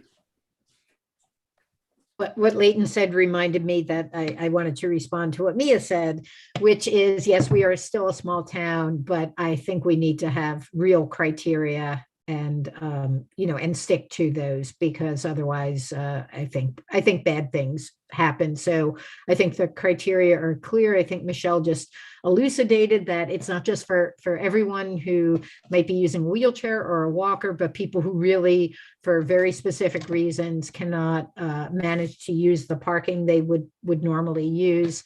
And so, Layton, I thank you for your concerns. I think they're important. I hope you're wrong. I hope we don't get 200 applicants like that. But, I think that the criteria seem to be specific enough. I feel comfortable going forward personally. Thank you. Leticia, you were next, then David. Yes. So I just wanted to point out that the criteria that is in the ordinance, the one that is being considered, that needs to be considered, is the same criteria that has existed in the past, that has been considered in the past when designating these spots. The only difference this time is that we're designating it for a specific, restricted to a specific address, a specific individual. And even though that might just be in the whereas preambles, it's still being designated for a specific address. And when mention was made that, recommendations by staff, I just want to point out the recommendations by the traffic officer, who was tasked with verifying whether the need existed and verifying that the criteria was met. He also, his opinion was that we should not be making an exception. Yes, it's eligible for a designated handicap parking spot, but the exception to restricting it to a specific address is not something that he would recommend. And I just, I just have concerns about that, making that exception and setting that precedent. Okay, if we go to David, and then I just want to say that we do have 4 letters that I have regarding this matter, and we do have a hand up from the public. So I would like to to get to that after David, if that's all right. David? David, you're muted. I wanted to speak to Leighton's comment because this is something I hadn't really thought about before, but in certain neighborhoods, and I think Leighton's sensitive to this, being in the Witherspoon Jackson neighborhood, where there are large numbers of residences which do not have any off-street parking. And the question becomes, how difficult is it to qualify for a handicap placard? And will residents of neighborhoods like that see this as an opportunity to get a reserved parking space on the street, which has never been possible? You know, and sort of go to their doctor and say, oh, you know, my ankle's sore, can I get a handicap placard? And suddenly we do get a flood of people qualifying under the criteria that are in this ordinance, and really creating a sort of a topsy-turvy circumstance in our neighborhoods which have scarce parking. Okay, thank you. All right, Adam, we have a member of the public with their hand up. Could you bring them in, please? Yes, bringing over Bruce. Bruce, if you could just say your name and address and then your Yes, comments. this is Bruce Lawton at 51 Hawthorne, who lives at the address that you've all been discussing. Yep. Okay. Thank you, Mayor, Council, and the Engineering Department tonight for taking the time to both address and consider officially formalizing our long-held need at 51 Hawthorne Avenue for exclusivity to the on-street parking space, which abuts the main path to our front and side entrances of our house. As my wife Alice has been officially disabled for some years now, we were able to secure temporary exclusive access from the police department for the last several years for her car, which sports a handicap placard. For this, we've been most grateful. And while it's Alice's handicap status that has brought this matter to the fore, the fact of the matter is that the granting of exclusivity to this space addresses an inequity that is particular to our specific property, and thus affords us what every other household property on our street takes for granted: direct access via driveway from vehicle to abode for loading and unloading of passengers, groceries, etc. The layout of our corner property is such that the steeply sloped driveway is located at the furthest point from the house, requiring the traversing of the entire backyard, a set of stairs, and a deck before arriving at the side door. This situation makes access to the one street space in front of our house a godsend, as when it's inhabited by someone else's vehicle, it is effectively blocking the most direct access, in essence, the gateway to the walk-up entrances to our house. In the decades that I've lived here, I can tell you that it's been a total crapshoot whether we have this space when needed, oftentimes with a vehicle parked there the entire day and a good part of the night. I would ask the members of council to think upon your own vehicle to house ease of access. I know of at least one of you who lives in my neighborhood who has immediate access from your driveway to an indoor garage, as well as a convenient level walk up to an entrance. We envy such an amenity, which again, nearly all in the neighborhood take for granted. So while we deeply appreciate what will hopefully grant us this exclusive access, I hope and trust that I've effectively illuminated why we need and should have this space and how it is indeed equitable for this particular property, regardless of handicap status. I'd like to publicly thank the neighbors who took the time to write into the mayor and council in support of our need. And I thank mayor and council in advance for hopefully making this official this evening. In closing, wishing you all a happy Valentine's on this most frigid day and evening. Thank you. Thank you, Bruce. Okay, and let me just say that we have 4 letters. The letters are all worded, they're all in support. So I'm not going to read all 4, but I'll say that who they're from. So Phyllis Teitelbaum at 47 Hawthorne Avenue, C. Todd Reichert and Bonnie Baslard at 24 Hawthorne, Debbie Gitterman and Ben Gitterman at 20 Hawthorne. So those are 3 from neighbors on Hawthorne that are in favor of the parking space. And then Susan Jeffries on Jefferson Road also put in a letter in favor of the granting the parking space. So those are the letters that were sent in regarding that. Okay, are there any other council questions or comments? Eve? I'm sorry, I know this is a lot of time on a relatively small issue, but I'm reading over the actual ordinance, and as written, well, I mean, the police department is supposed to make an investigation of the request, but let me just follow up with Leighton's comment. Let's say I live on Quarry Street, and I have a handicap tag in my car. Does that mean I am automatically entitled to a spot reserved outside my house? Or does the ordinance, and I guess, again, this is a question for Trishka, maybe Deanna, does the ordinance require that there be some investigation, and as long as the path to the street or to other parking is clear? I'm no longer sure what we're granting here. It seemed very clear to me, and now I'm not sure, because how would this be any different from, let's say, someone who lives on Quarry who does not have a driveway or parking on the street? Would they be able to then get handicap parking reserved for them only right outside their house? And how many of those potential spots would we have?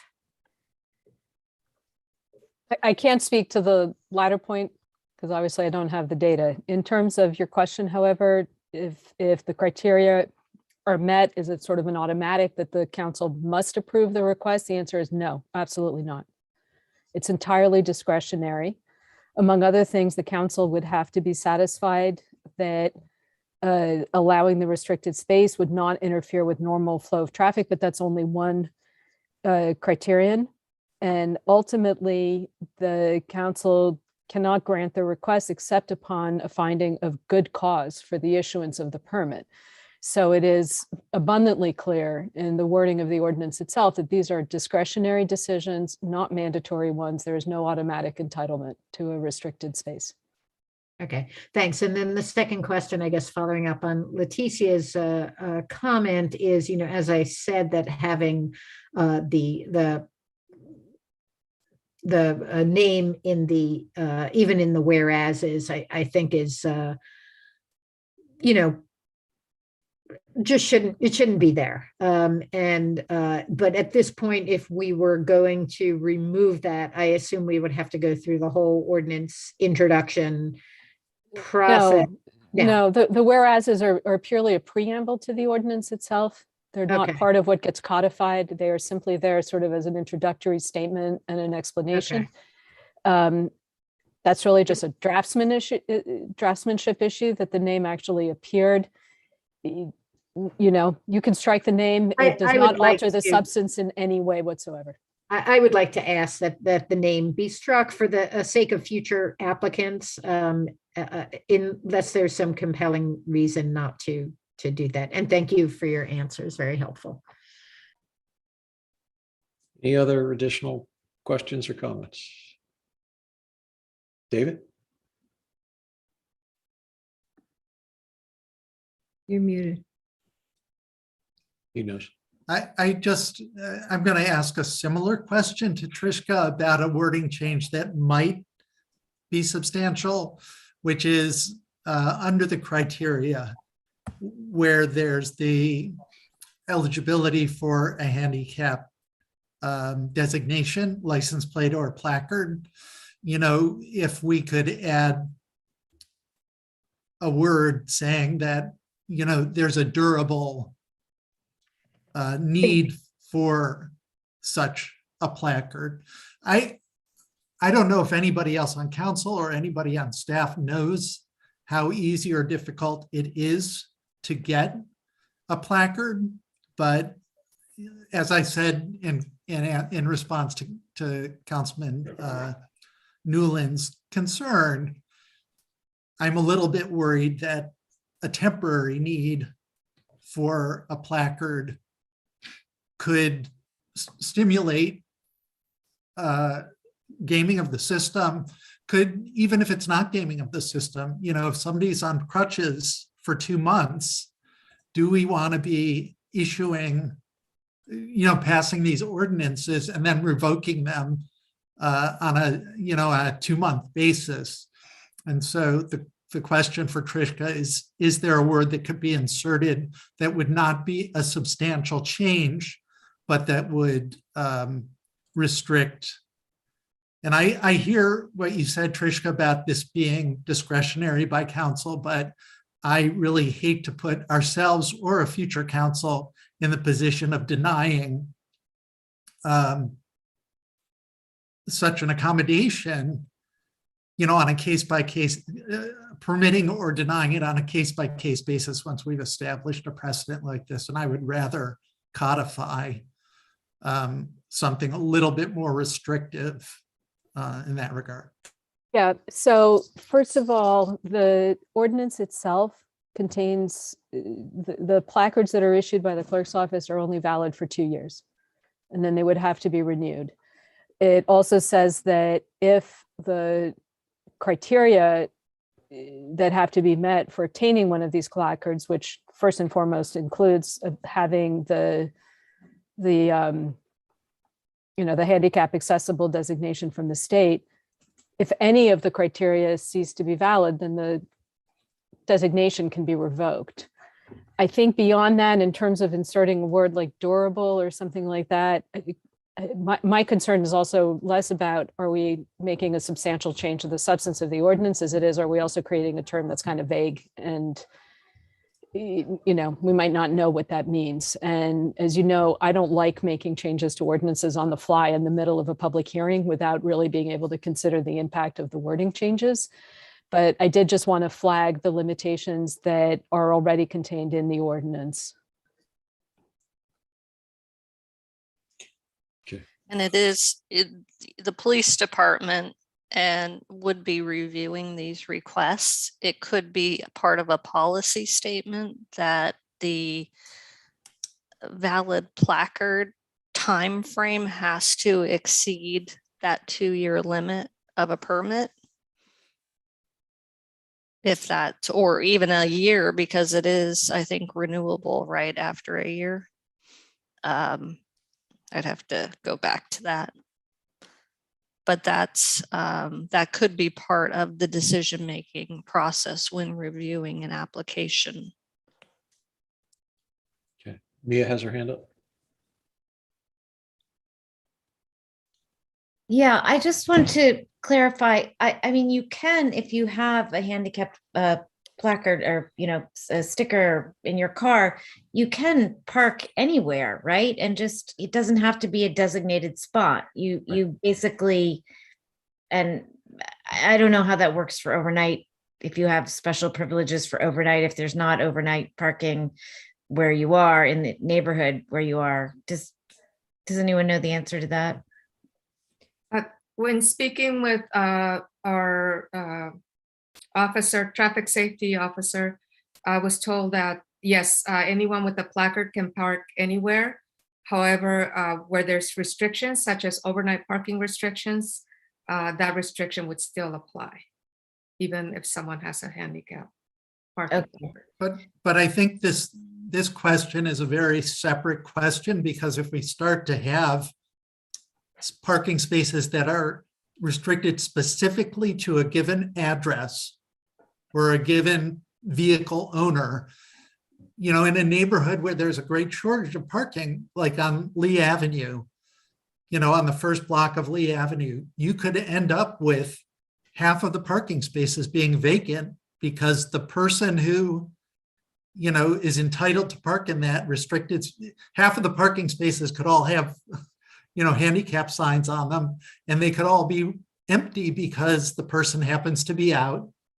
And it's not, it's not a good management of a scarce resource in those neighborhoods. So that was my first question. And I guess what you had described, Mark, that did seem to make sense. Like if there was a two-part process here, which one is the ordinance, which designates the spot as a, handicap specific spot. And then the second was the permitting process, which is like the person, applies for the permit. And so that gives a little bit more control. And I don't know if we're really, splitting hairs at this point, but if somehow that distinction could be maintained, I think that would get us closer to where we want to go. Yeah. Okay, Leticia? I just wanted to add one more point, and that is that, this comment that was made, it was pointed out that this was discretionary, that the council does have discretion when not only I would say not just the council, but, when a request is being reviewed by staff, to see whether it meets eligibility, I would say, even their discretion could be used. And I think, as some of us are aware, discretion is not always fairly applied. So it's something where I really am concerned on I do feel that we are making an exception that we haven't made in the past. And I totally understand if there was a street where there's limited parking. And like I said, even in my neighborhood and on my street, where it's the only street where school staff is allowed to park. And yes, I'm blessed with having ample parking and parking that's accessible. But if I didn't, I wouldn't be able to find parking on my street. And so I understand where if someone that like Lee Avenue or other streets where there's limited parking, where that would be something that truly needs to be taken into consideration to designate a spot for a specific address. But where the other streets where there's ample parking, I've never, ever in my years living here witnessed a situation where there's someone might not have access to parking in front of their home. I can see where we would need to make that exception, but I really am concerned that we're making an exception that we have not considered in the past. And I question whether we would consider it going forward for anyone who is eligible and who needs that accommodation. Okay. Any other council comments or questions? Leighton. Thanks, Mayor. I'm sorry to take this conversation even longer and deeper than it has been, but this is a question for our council attorney. Let's just say someone else with a handicap sticker in the Tree Streets, Witherspoon, Jackson, or for that matter, any neighborhood that has some parking issues,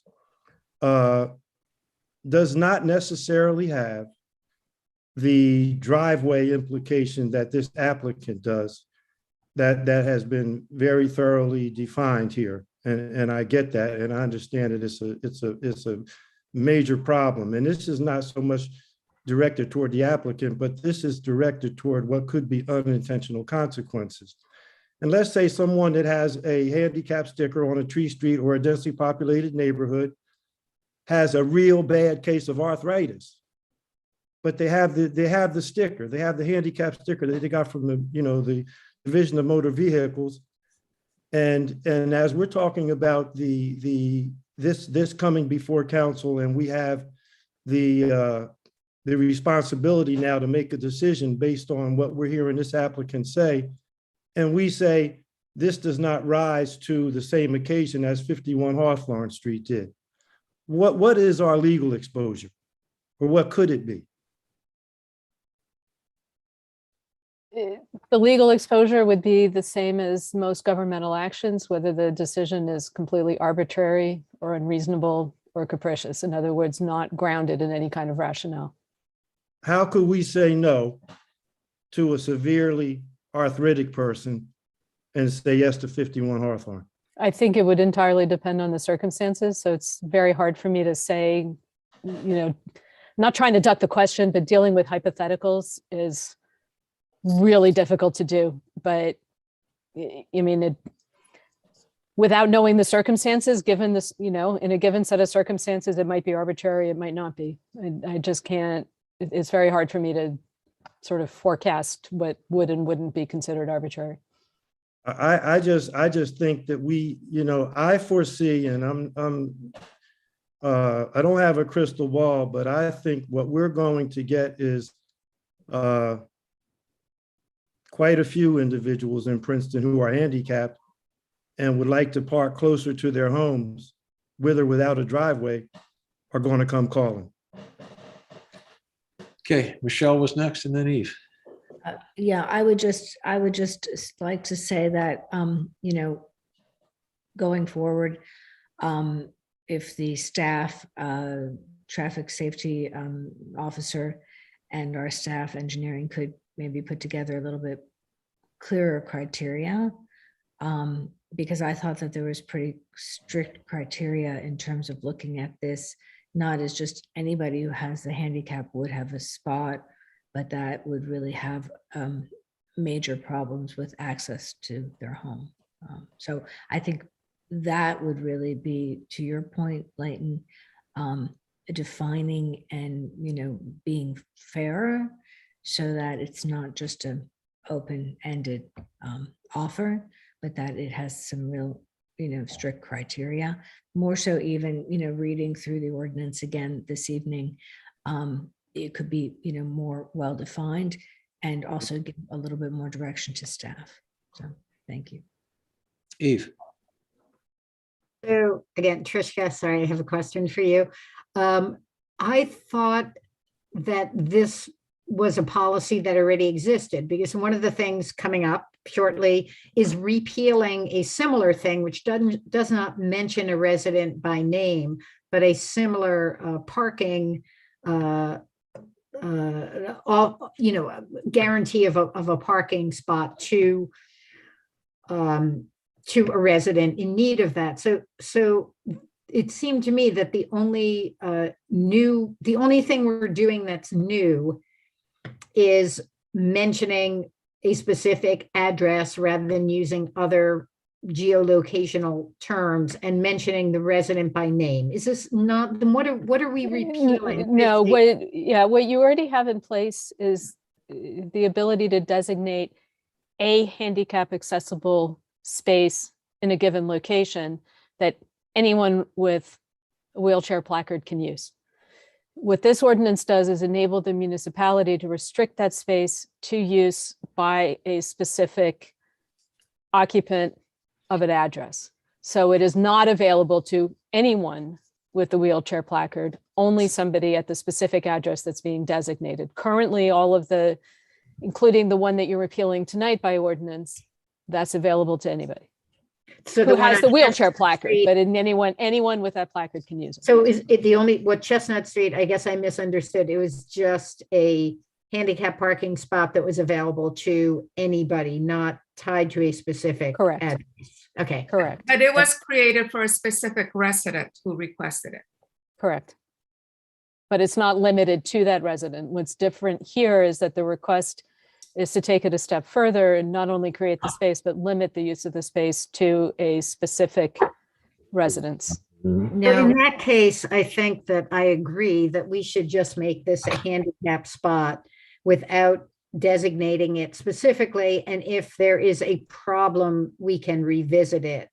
But assuming that there will not be any problem, since there is tons of parking on that street, and if there's a handicap spot, the chance of someone coming along who not only wants parking, but is handicapped grabbing that spot, I think is quite unlikely. And to Leticia's point and Leighton's point, like, we should do the minimal and see if it's enough. And if it's not enough, we can revisit it. But I think I agree with them now that it could, set a precedent that might have unforeseen consequences. Mia, I'm just wondering what would happen, and I don't know if it's staff or Trishka or anyone else, to Leighton's point. So what happens if we set this precedent and then in another area, for example, in Witherspoon Jackson, there are 3 people who live in a multifamily, house, or live in two a duplex or whatever, where there are limited spots for whatever reason. There are limited spots, but there are 3 individuals who apply. They all meet the criteria, but there aren't enough spots there to grant it. What happens if, how does that work if in one area of town we've granted this spot, in another area of town where it's simply not possible? How does that work? Is that a legal problem? Is it just it is what it is? It's not a problem. That's life. I mean, is there any solution? Depends on your ability to document it. I mean, if it's not possible, it's not possible.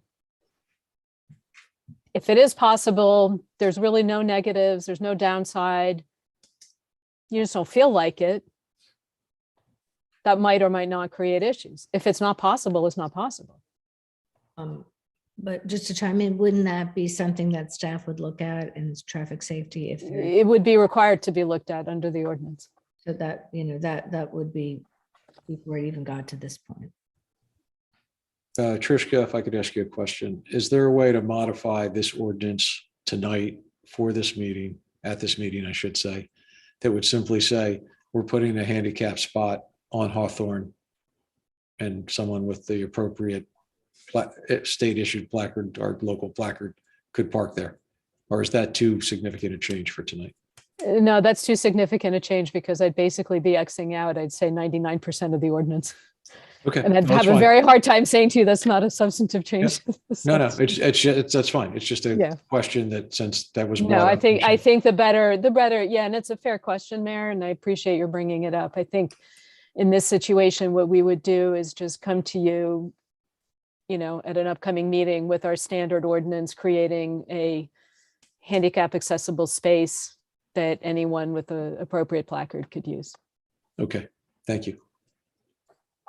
I'm going to guess that we've hopefully exhausted every possible variation that we could think of on this and every possible question, but I'm going to ask one more time. Are there any questions or anything that we haven't said yet?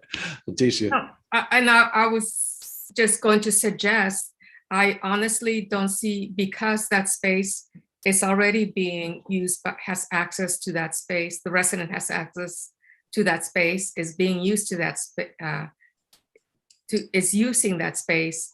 I don't see the urgency for not waiting if we agree to change the ordinance to make it just the designated the handicap parking spot at a later meeting, rather than moving forward something we're not comfortable with. I just don't see the urgency for doing it tonight. Okay, so let me just say there's a couple ways to move forward. We're going to do the roll call vote in a second. I see Bruce has his hand back up. I'm going to go to him one more time, but we could vote in favor of the ordinance, which creates this type of space, very limited, or we could vote no and then ask the attorney to come back with a different ordinance in the future. So I just want to make it, I just want to feel I should say that. But I think we I'm could, sorry? I'm sorry, Mark, could I just say that's Yes. not the only option. We could, rather than voting no on this ordinance, I think, couldn't we take a vote to table this ordinance until, so that we're not, until there's something else, until this ordinance could be modified? Well, if we table it, we're going to have to vote on it. We're still going to have to vote on it. Because if you Correct. table it, you're saying I'm going to vote on this later. I'm just not going to vote on it now. So, Okay. You really, I'm sorry, Mayor, I didn't mean to cut you off. no, we're probably going to say the same thing. I mean, you could table it, but there's, in essence, it's like, got it. why? Yeah, Yeah. all right, I got it. I'm just, and I think that's what you're gonna do anyway, but since the applicant and her husband are here, I'm just wondering, perhaps we could hear from them. Is there any reason why they would need this in particular? And also, I mean, I'm just wondering, to Leticia's point, if they already have this spot and it's solely for their use all the time, why is this needed? Just out of curiosity, if they have this, is it just legalizing something that they're doing already that's not actually legal? So we're just. Yes. Got it. Yeah. What's there today isn't really legal. Got it. All right. Adam, can we bring Bruce back in? Yes, he should be right over. Thank you. Hello there. I sat and listened to all of this, and I appreciate all the spirited thinking and discussion on all this. Putting aside, I heard no mention of a lot of the essence of what I said earlier, and that's fine. That's probably for a later time and something I'd have to pursue beyond this. But putting it that this is going forward via the handicapped ADA status of Alice. I can again reiterate that in the decades we've lived here, that space, now of course the pandemic has changed things, it's changed everything for everybody, but I can tell you that over the decades we've lived here, I can't, countless and countless times where if I didn't get a car in that space, you know, it's 6 in the morning or something like that, and you know, school or the Westminster Choir College, or you know, it's happens to be not only a corner spot with the difficulty of this property, but also, you know, obviously a very, very walkable to the high school, very walkable to the church, very walkable to the choir college. If some student or you know, or somebody just dumped their car there for the day, which often happened, that's it. We're stuck. We don't what you all take for granted on your properties to be able to pull up and, you know, whatever doorway you have to get in and out, passengers, groceries, whatever, it's not available to us. It's an unfortunate aspect of the layout of this property. It always has been. It's always been a very unfortunate, stressful, anxiety-ridden, difficult thing. It's like, are we going to get the space? Are we not? Somebody's parked there all day. You know, I mean, it's for decades, it's been like this. When Alice's mother was alive, we had a similar problem because she was handicapped as she got older and older. And she had a handicap placard, and we tried to argue for this kind of thing and whatnot. And same thing, we were always under the stress of, oh, it's not available. Oh, it's, you know. So I can attest personally to the fact that it's not just, oh, you know, make it available to any handicapped person, because I will guarantee that there will be a situation probably within weeks or a month where somebody will dump their car there because, oh, it's a handicap spot. I can go to, you know, wherever, and that's it. It's not, you know, they've essentially blocked the gateway to our home, and we'd have to go to the next spot or the next spot. And, you know, I don't think that's particularly equitable or fair when everybody else on this block, and as I mentioned, one of you has a very nice situation of being able to just pull in your driveway and walk right into your house. You know, I mean, it's really, you know, so anyway, that's Bruce, all. Can I ask Bruce a quick question, which is, please. You know, over the decades where you've had this experience, would you say that those are people who are legally permitted to use that space, or are they people who are not legally permitted? Because, for instance, you mentioned students, but right? Students are not legally permitted to use. Right, that. right. I guess I should have quantified that you know, before the parking ordinance, and again, I've been here long enough that I was here, you know, beyond the 20 years ago when that changed here. Anybody could pretty much dump their car there for the day. Even after, though, the ordinance went in, because that spot was not, you know, it's a street spot, and it's the first spot. It's a very desirable spot on the street to, again, all these different, you know, going out into those areas that I mentioned.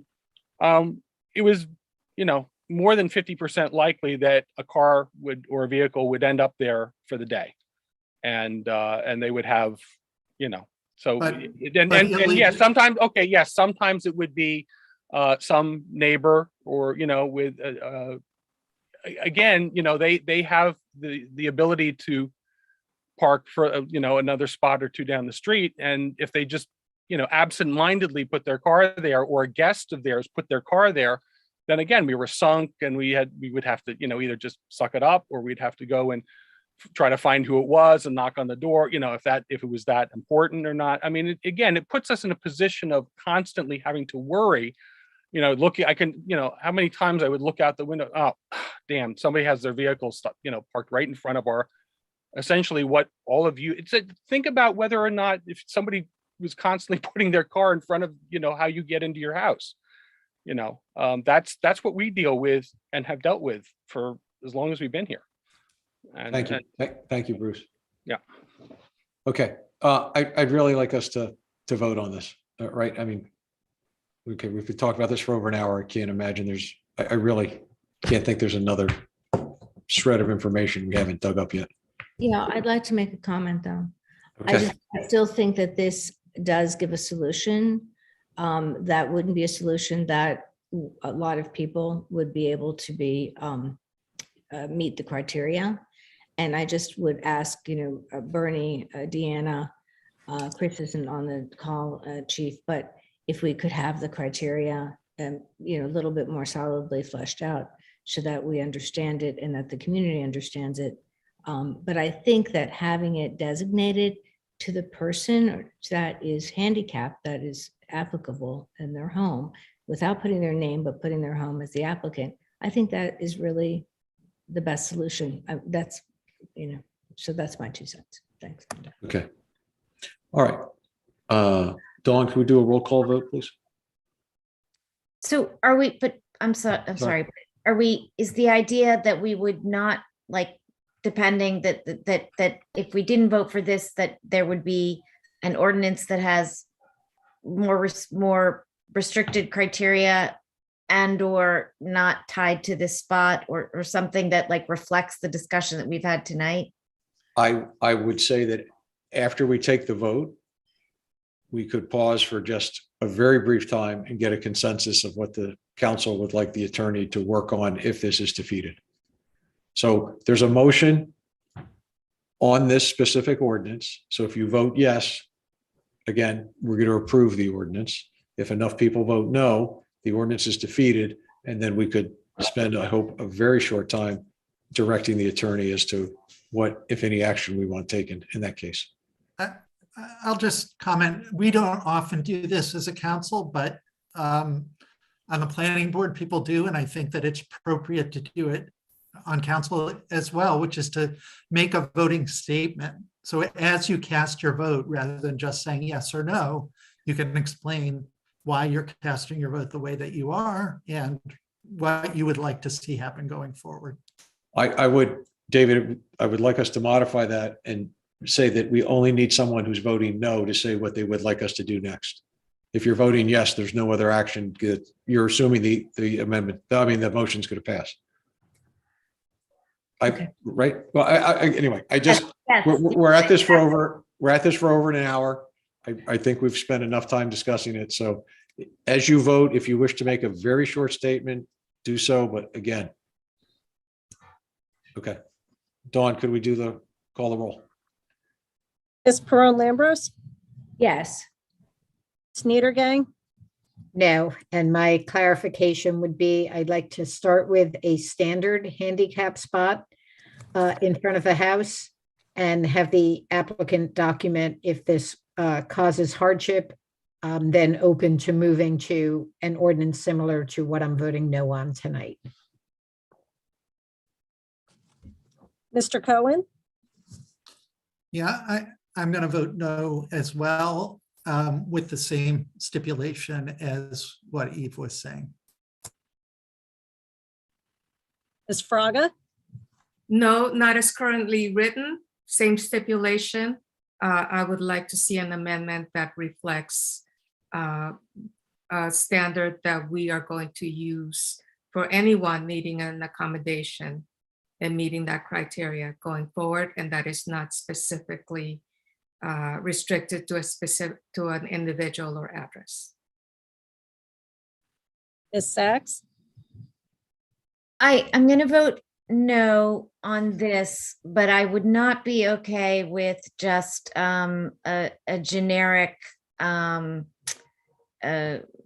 handicap designation, because I do think the applicant needs to have the ability to have it tied specifically to their house. So I would like to see an ordinance, but I am very concerned about the precedent and not being able to replicate this precedent in other neighborhoods, which does create a real problem for us as a council. I was convinced of that. So I would like to see an ordinance that comes back that really hones down on the criteria so that it's very specific. I do think that in this instance, the applicant has a real hardship that can't be replicated throughout the town. And so if the ordinance could just be much more precisely targeted to the hardship that this particular applicant has, I think, demonstrated a good cause.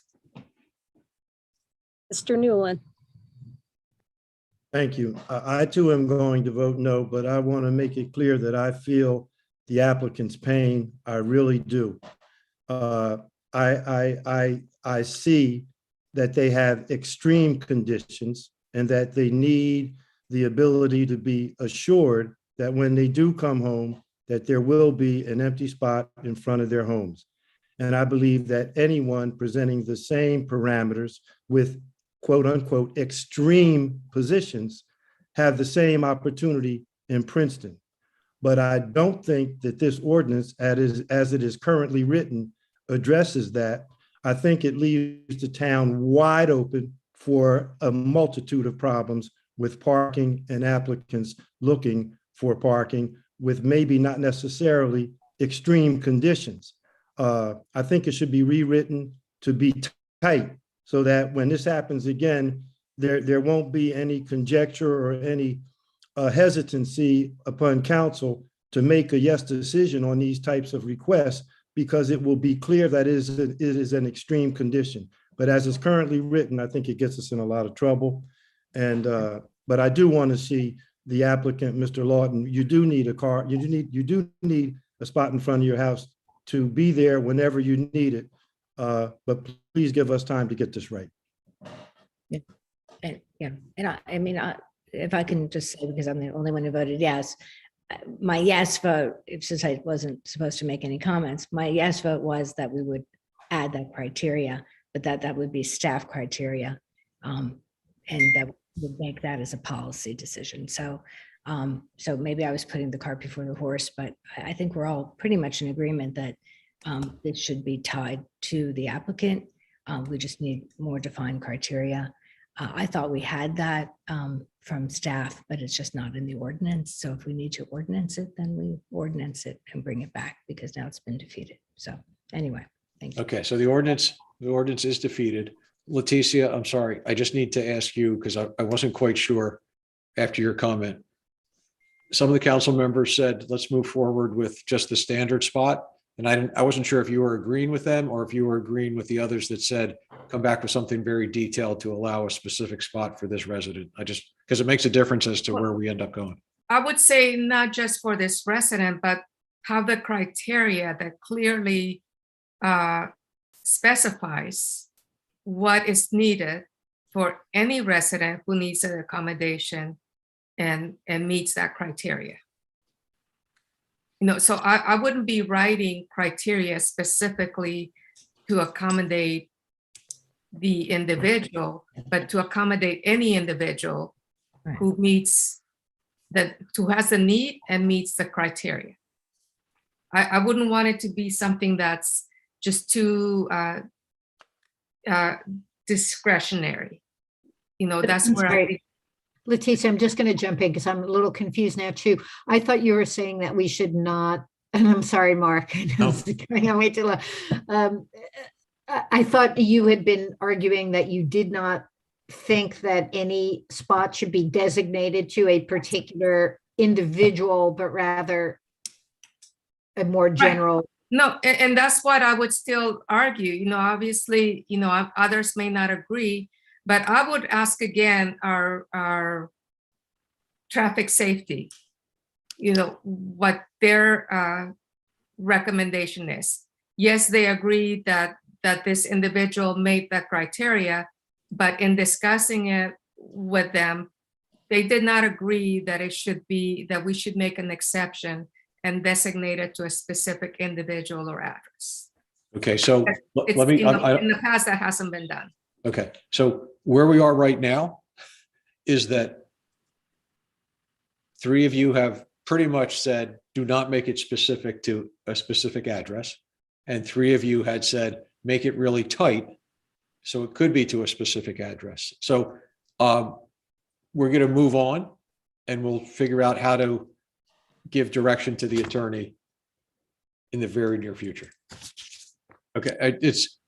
And I, Okay. can I just, Mia, yep, jump in. sorry, That's right.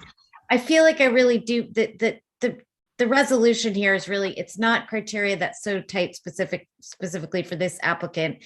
It's that it's a criteria that is very tight so that applicants in general can't get it easily. And I think that if we created that criteria sufficiently tight, this applicant, I think, actually would meet that. And it's a combination of the topographic situation of the residents, the individual's physical and emotional situation, but the combination of those things. And I think if the criteria were tight enough, it would make it very difficult across the board. But this individual, I think, would be able to meet those criteria. I think we can all I think that would be something we could all agree on.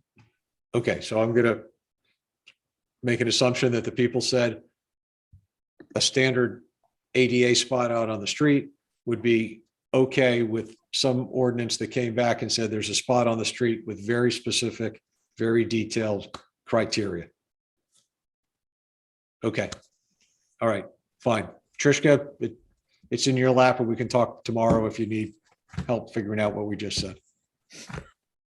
Thank you. Okay. The next ordinance, Eve is going to recuse herself. Eve, if you want to make a comment as to why, feel free.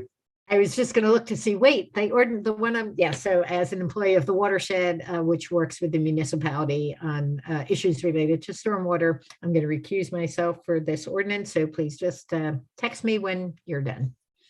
Thank you, Eve. Ordinance 2022-05, an ordinance by the municipality of Princeton concerning stormwater management regulation for large and small projects and amending Chapter 10B of the Code of the Township of Princeton, 1968.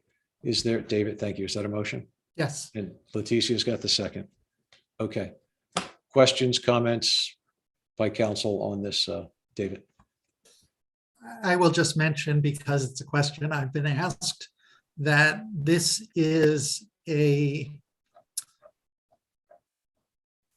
attempt to close a loophole. Basically, the intent when this ordinance was originally passed was to have a look back provision so that going back to 2017, where a resident could not come with multiple sequential small projects and be exempted from stormwater requirements that would have been in place if they did all of the projects at the same time.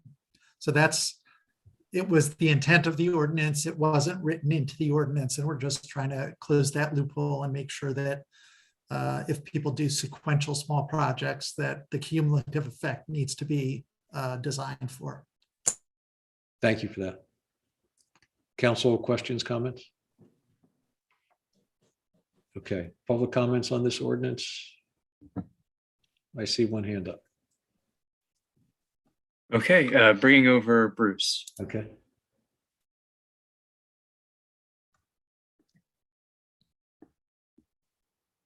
I think Bruce just hadn't lowered his hand from before. Yeah. Okay. I don't want to make that assumption. Okay. All right. I don't see. All right. I don't see any other hands up. No.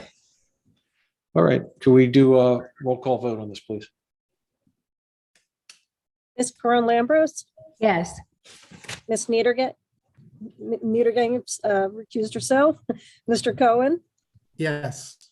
Ms. Fraga, Yes. Ms. Sachs, Yes. Mr. Newland. Yes. Okay. Motion passes. Is Eve, can you hear us? I'll send her a text. Oh, He's back. I'm she's back. Okay, great. Thank you. Saves me from having to send you a text. Yeah, whenever any of us recuse ourselves, we can listen to what's going on. We just can't have our camera or microphone on, just so people know that. Okay, so that one's done. Ordinance 2022-06, an ordinance by the municipality of Princeton removing a handicap parking space from Chestnut Street and amending Chapter 11 of the Code of the Township of Princeton, New Jersey, 1968. Is there a motion? Thank you, Michelle. Is there a second? Thank you, Eve. I think we've discussed the intent of this for quite a while earlier. It was mentioned numerous times, so I'm assuming we all know the intent. But are there any questions or comments on this one from the council? Okay. Any public comment? All right. Adam, Sorry. I think Bruce did raise his hand again, so. Okay. Adam, bring Bruce in, please. Okay. Thanks, David. Bruce? I'm so very sorry. I have a very brief question, and that is, where does that leave our status with what we've had all along that's worked for us and is still, as of tonight, still there? Do we lose it tomorrow morning? Or? No, we're No. taking no action Okay. about the space that's there. It's going to remain, but we are going to try to come up with a legal Okay. solution. I would ask that you please stay in touch with me and keep me informed and in the loop so I can help with this situation. Thank you. Thank you, Okay. Bruce. Take care. Yep, you too. All right, any other public comment? I don't see any other hands up. Okay, roll call vote on this, please.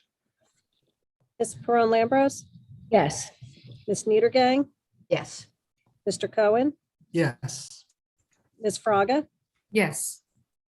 Sachs, Yes. Mr. Newland. Yes. Okay, that passes. Thank you. Okay, next up is supposed to be ordinance 2022-07. We've had a request. David, why don't you go ahead and make the request?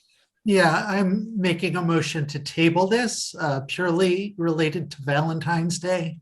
Some of the members of the PBAC were interested in making comment and had plans for the evening. So hopefully, and so we wanted to move it to March 14th, I believe it is. Right. For the public So- hearing. Just to be clear, you're not asking to have the ordinance tabled, you're asking to have the public hearing postponed to March 14th. Thank you for clarifying that. Thank you, Trishka. And Okay. I would say that I think that this is something that staff feels pretty strongly about. I'm not sure. I mean, that seems, you didn't mention that before, David, and it does then. It was something that came up at the most recent PBAC meeting last week. So there, I mean, we've been operating for over a year without I think we an engineering liaison, so, Okay, so to do it for another. We should discuss the actual ordinance. I just think that it's Let's see if there's a second to the motion then. okay. All right, so David's made a motion to postpone the public hearing to March 14th from tonight. Is there a second on that motion? Leticia seconds the motion. All right, is there any questions on the motion?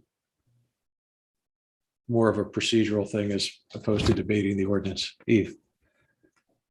Oh, you're muted, sorry.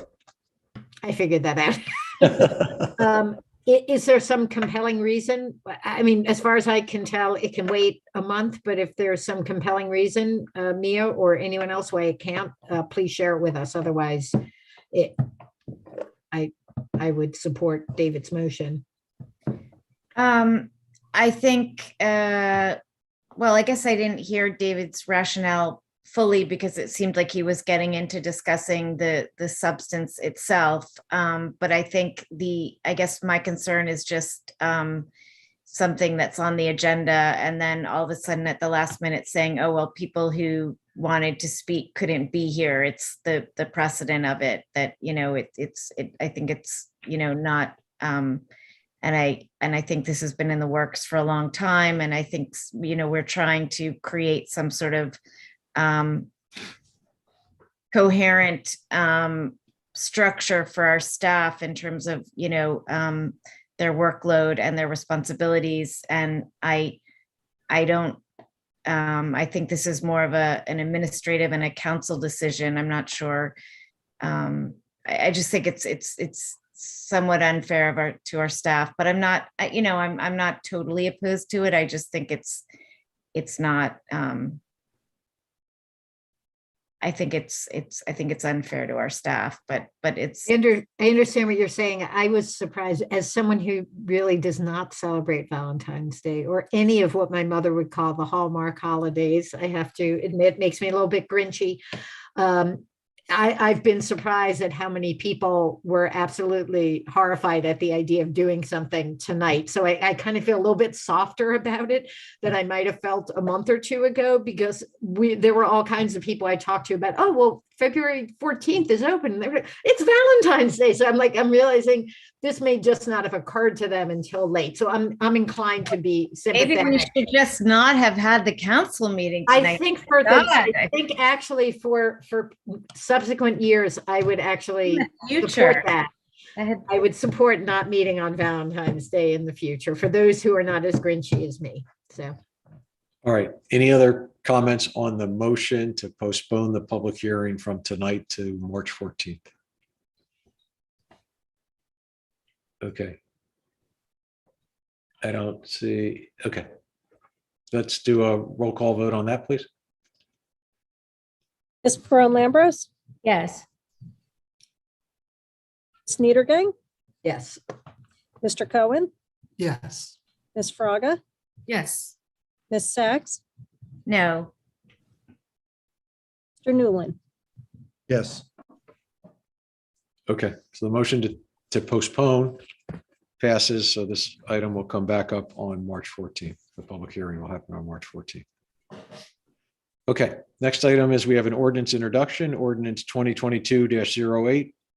An ordinance by the municipality of Princeton creating a no stopping or standing zone on a portion of Paul Robeson Place and amending the code of the Borough of Princeton, New Jersey, 1974. Public hearing would be February 28th, 2022. Would someone move that introduction? Thank you, Michelle. Is there a second? Thank you, Mia. Okay. Roll call. Yeah, roll call vote on the introduction.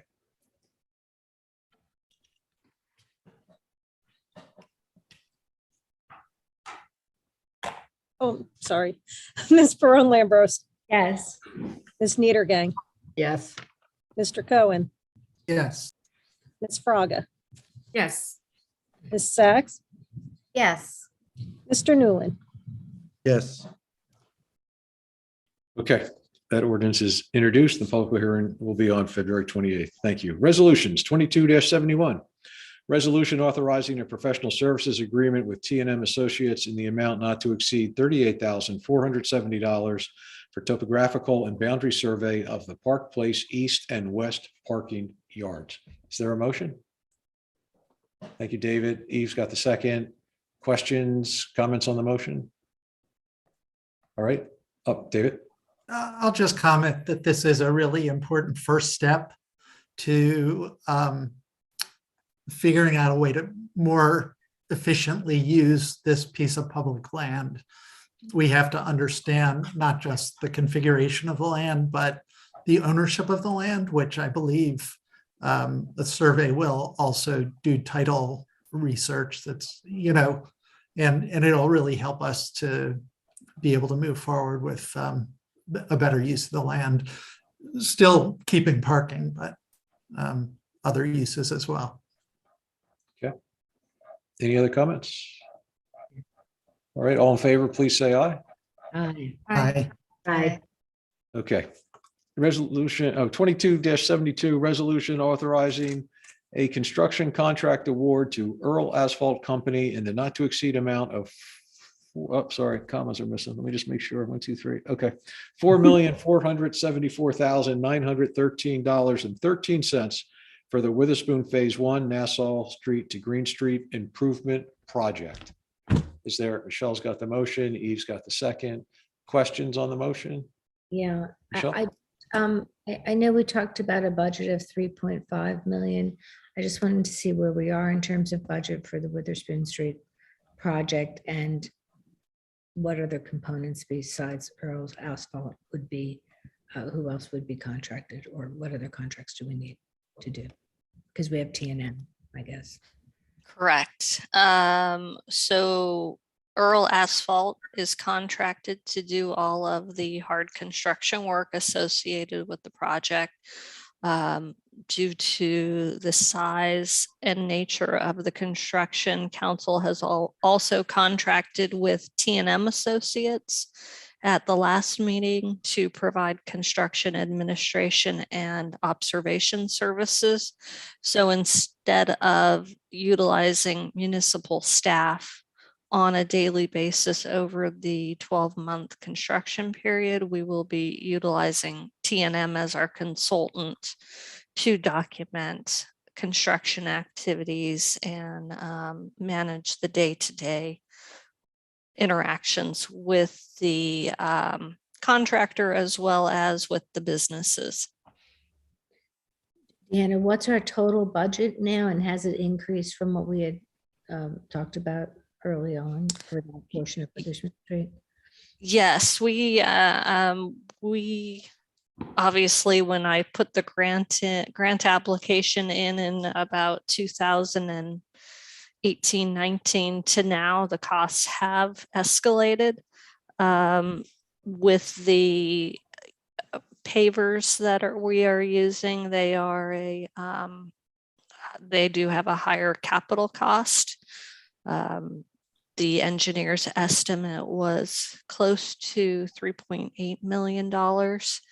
And this low bid obviously is at 4.4.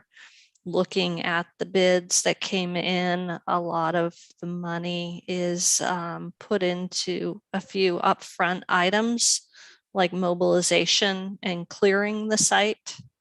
But otherwise, the unit prices for the actual work are fairly consistent. So this is phase one. Right. And then we will be asking in the 22 budget for more money for phase two. So just so I understand, so it's 4.4 for Earl and about $500,000 for T&M. So we're up to about 5 million total for that portion of Witherspoon Street. I think it was about 500 for, I'd have to double check the number for just design, because we did extend design over 2 years.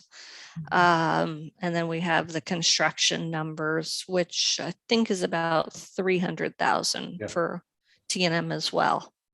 So 5.3. And do we have any other contracts to complete this project, or is it we're at 5.3 with the two contractors? 5.3, and then we have the 50,000 for Psng for the streetlights. Okay. No. We'll Yes. come in a minute. Okay. But that pretty much covers it then, or we have anything else we're looking at? Okay. I don't recall, Jim. If you think of anything, please jump in. All right. Thank you. I cannot think of anything else. I was about to jump in and mention the Psng. Right. That comes later. I'll ask about that later. Okay. Thank you. Any other questions or comments? Eve? Just real briefly, sorry, Deanna, because you didn't allude to this, as my understanding is the price of everything during COVID has gone up tremendously, but you didn't indicate that that was part of the increase in costs. Are we not paying whatever the 15 or 20% extra that many people are finding themselves paying because of, supply chain and various other issues, whether it's increased labor costs or increased supplies, or that is baked in there? That is baked in there on some items. We can definitely see that there are differences. But yes, I mean, there are increases. Okay. But I think when you establish an engineer's estimate, you do try to set the unit prices in the engineer's estimate to reflect the time. Where, if we had done this a year ago, the engineer's estimate may have been 3 million. Now that we're at this time, it was 3.7 million. Thank you. Mm-hmm. And I'll just add that engineers' estimates are based on historical costs. And typically we look back a year to the bid prices that were from prior projects, whereas the contractor is looking at his actual expenditures looking forward. So there's a little bit of a disconnect between an engineer's estimate and what the contractor is going to bid. Thanks, Jim. Any other council comments or questions? All right, if not, all in favor, please say aye. Aye. Okay. 22-73, resolution authorizing a contract in the not to exceed amount of $102,900 for a 12-month term to Greater Mercer Transportation Management Association for crosstown transportation services. Is there a motion? Thank you, Leticia. David's got the second. Questions, comments on the motion? All right, seeing none, all in favor, please say aye. Aye. Okay. 22-74, a resolution authorizing a contract in an amount not to exceed $36,000 for communication services for the preparation of the mayor and council newsletter for January 1, 2022 to December 31, 2022. Is there a motion? Leighton, thank you. Mia got the second. Questions, comments? All right, seeing none, all in favor, please say aye. Aye. Aye. Okay, thank you. 22-75, resolution authorizing an agreement with Granicus LLC for implementation, $21,450, and maintenance, $9,437 annually, of Legistar for the new agenda and minutes software. Thank you, Eve. And Michelle's got the second. Any questions or comments? Eve, go ahead. I just want to say that I know this is something the clerk's office has been working on for a long time to improve the efficiency of the clerk's office and the ease of those who use the agenda software. So Dawn, who's here, thank you. And please relay my thanks to Dolores and the rest of the staff. Hopefully this will be a real improvement. This has been talked about since before I was on council. So it's nice to see it coming to fruition. Thank you, will do. All right, any other council comments or questions? All right, seeing none, all in favor, say aye. Aye. Okay. 22-76, resolution authorizing the housing initiatives of Princeton Charitable Trust, extension of property lease and management agreement for 132 Brick House Road. Is there a motion? All right, Leticia's got the motion, David's got the second. Questions, comments on the motion? All right, seeing none, all in favor, please say aye. Aye. Okay. 22-77, resolution authorizing an agreement in the amount of $50,064.64 with Psng for the purchase of 26 decorative streetlights and poles on Witherspoon Street, Nassau Street to Green Street. Is there a motion? Michelle, thank you. Mia's got the second. Any questions or comments? Michelle, then Eve. So I would like, Dan, I would have liked to see a photo of what chosen. And my question was, are these the pole lights? Are they going to have the ability to put speakers on them if they're in the future we want to have music outdoors? And would they be able to hold banners for, various events and things? Because this is kind of be like the heart and center of events. And we talk about, closing the street and having all this outdoor festivity. So I just want to make sure that we're buying the right kind of pole lights. With PSE&G's regulations, we could put banners on the poles. We can have the flowers that we do now. They do not allow for string lights to be attached across the street. But there are outlets on the poles as well if there are string lights or a lighted feature to go on the pole itself. There is not the ability to put speakers on those. we would have to find another mechanism for that, in addition to managing who figures out the content and the volume and everything else with speakers. So that is separate.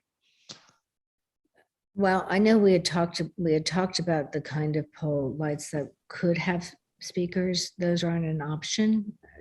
Not with PSC&G. And PSC&G is paying for part of this, or? So they will be responsible to maintain all of these lights for us, taking it out of the hands of the Public Works Department, who, quite frankly, we really don't have the resources to manage our own streetlight system. And over the life of the streetlights, it makes a lot more sense to buy them initially from PSE&G and let them maintain it. Yeah, get that. Dollar wise. And, and design wise, have that been chosen, or?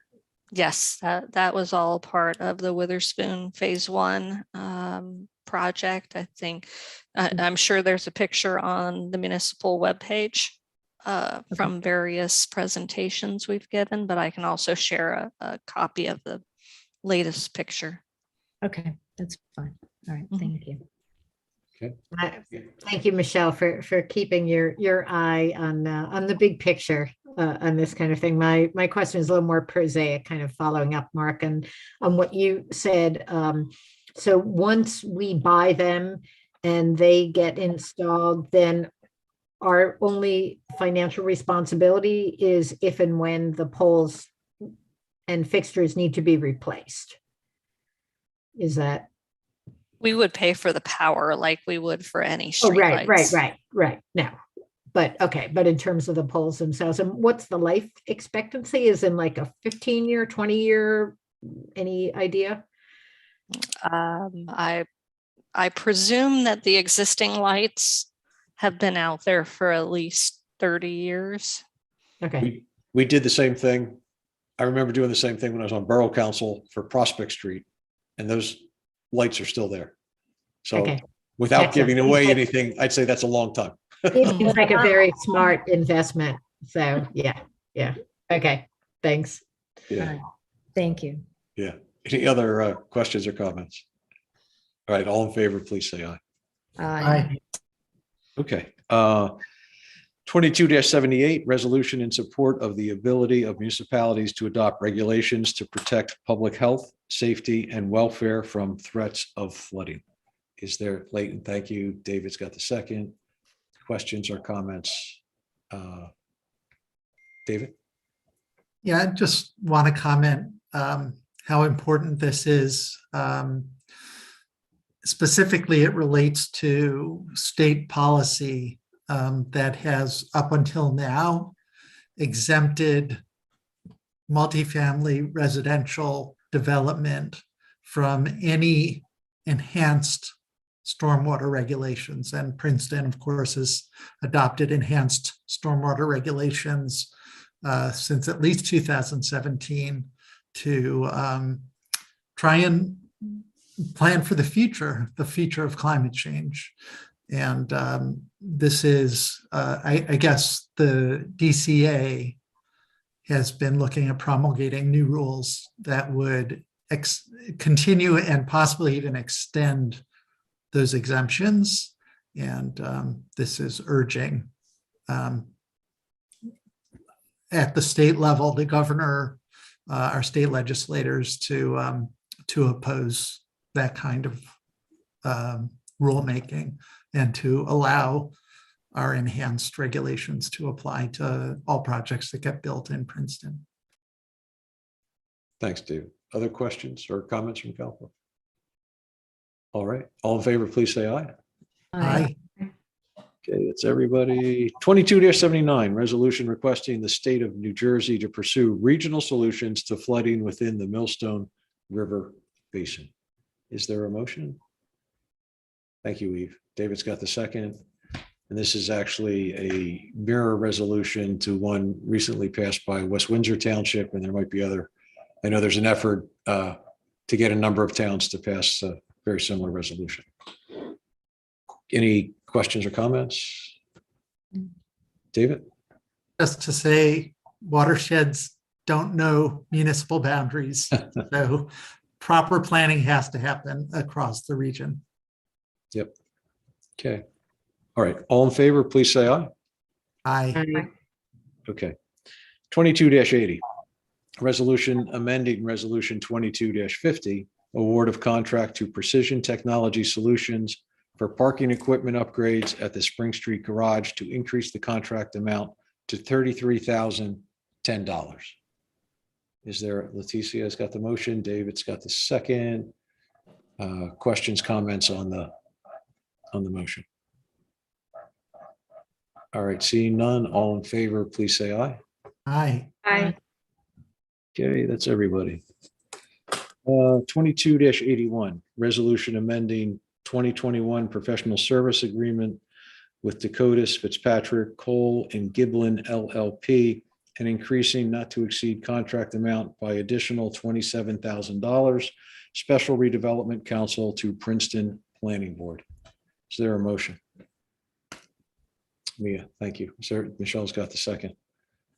I just want to make one statement because we have two resolutions here about legal cost. And I'm a little bit concerned if we look at all the money we spent with all our different attorneys for last year, and that, anyway, we spent a lot of money. I would suggest that how we pay attention to how much we're spending with our attorneys needs to be refined and improved, because it appears that although we believe we have a mechanism in place that when we reach 80% of a legal contract, there's supposed to be some kind of red flag waved. It doesn't appear that that always happens or happens in time. So we passed a number of increases like this last year for different firms, and we're doing it again already this year. So anyway, I just would say we need to pay a little more attention and figure out how to have some mechanism to help us know where we're going with legal costs. Having said that, any other questions or comments on this specific motion? Okay, all in favor, please say aye. Aye. Okay. 22-82, resolution amending 2021 professional services agreement with Dakotas, Fitzpatrick, Cole, and Giblin LLP, and increasing not to exceed contract amount by an additional $116,000. Special Redevelopment Council to Princeton. Is there a motion? Michelle, thank you. Is there a second? Leighton, thank you. Questions or comments? All in favor, please say aye. Aye. Okay. 22-83, resolution approving the application for funding the Princeton Alcohol and Drug Alliance's 2022-2023 Municipal Alliance Grant totaling $39,516. Is there a motion? Michelle, thank you. Is there a second? Eve, thank you. Questions or comments? All in favor, please say aye. Aye. Aye. Okay, and now we're taking 22-87 out of the consent agenda.